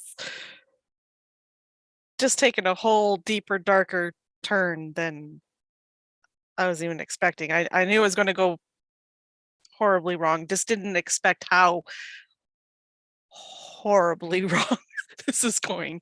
Yeah.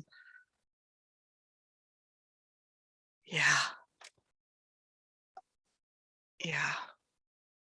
I don't know what to say. This is amazing. I can't wait for another month. And my mind is just going through all of these things of all these horrible things that could be behind the scenes, knowing that none of them are horrible enough. But anyway, it's been great. I love this game. I love this group, and I can't wait to play again. Yeah, this is Myth and Gears signing out, and we'll now pass it to the penultimate pervert, Austin. Well, first of all, fuck you, Jeremy. I love you. Evil man. Second of all, this is just another in a long line of times where I think to myself, boy, I should not have come to this wedding. And again, unfindable online. Can't wait to find out what new horrors are in store for us. You should make March come sooner if you can, if anybody's able to do that. I don't know. I thoroughly love playing this game with all of you every month. It's a highlight of my month every month. I'm always so happy when we get to play. So I'm glad that we were able to rearrange things and be able to play this week. And I'm so excited to play next month. Thank you all. And I will turn it over to M, a pervert as well. We're all perverts here. Yes. The obligatory pervert. Yes. Middle on the first way, middle on the second way, it all evens out. So thanks everyone. This was so fun to get back into. Such a cool vibe. I think I mentioned, maybe I've mentioned a few times, that my favorite part of any video game, any RPG, is the party and the scene and the masquerade, and we've been lucky enough to have so many, but also have them all go so horrible. So I cannot wait to see how this will just be so horrifically amazing. So yeah, looking forward to next one. Thanks for having me. And then just continuing the pervert train to Matt. Yep, I'm Matt. I'm going to use my outro here to announce that I'm actually stepping down as second pervert in this crew. I'm sad to be doing so, but we'll see what's next for me. I might do some perverting elsewhere. We'll see. This session was just absolutely bonkers, and it really flew by. I was like, oh, we're getting done early tonight. And then I looked at the time. I was like, oh shit. Oh no, we're not. Really fun session. A lot happened. And I feel like it's horrifying to see all the threads coming together, because it's all coming together in us potentially not being in a good spot. So I'm so excited to see what happens. Terrified to see what happens, but excited as well. So thank you, Jeremy, as always. And yeah, I'll go ahead and pass it over to Captain Pervert, Kenya. Hi, Captain Pervert here. Thanks for having me. I appreciate it. Glad to be on the show. Oh damn. We are not ready to fight all the vampires, guys. I'm so scared. Other than that, yeah, great game. Fantastic. I too am extremely excited that we got to play this month. And we were able to kind of scooch a day. I love the word scooch. And I love playing with you guys. And Jeremy, I love you, you crazy torturing man. This is just but amazing DM. And I am horrified as to what is going to happen in the next game. I really hope we make it to the actual festival because, you know, I feel like all of us could use a little stress relief, but who knows? Who knows? Yeah, that's it. That's it. Now I'm just gonna take it and as Captain Pervert, I'm gonna pass it over to what Admiral Pervert, I guess. Jeremy, back to you. You know what? I'm not even going to fight that. That's fine.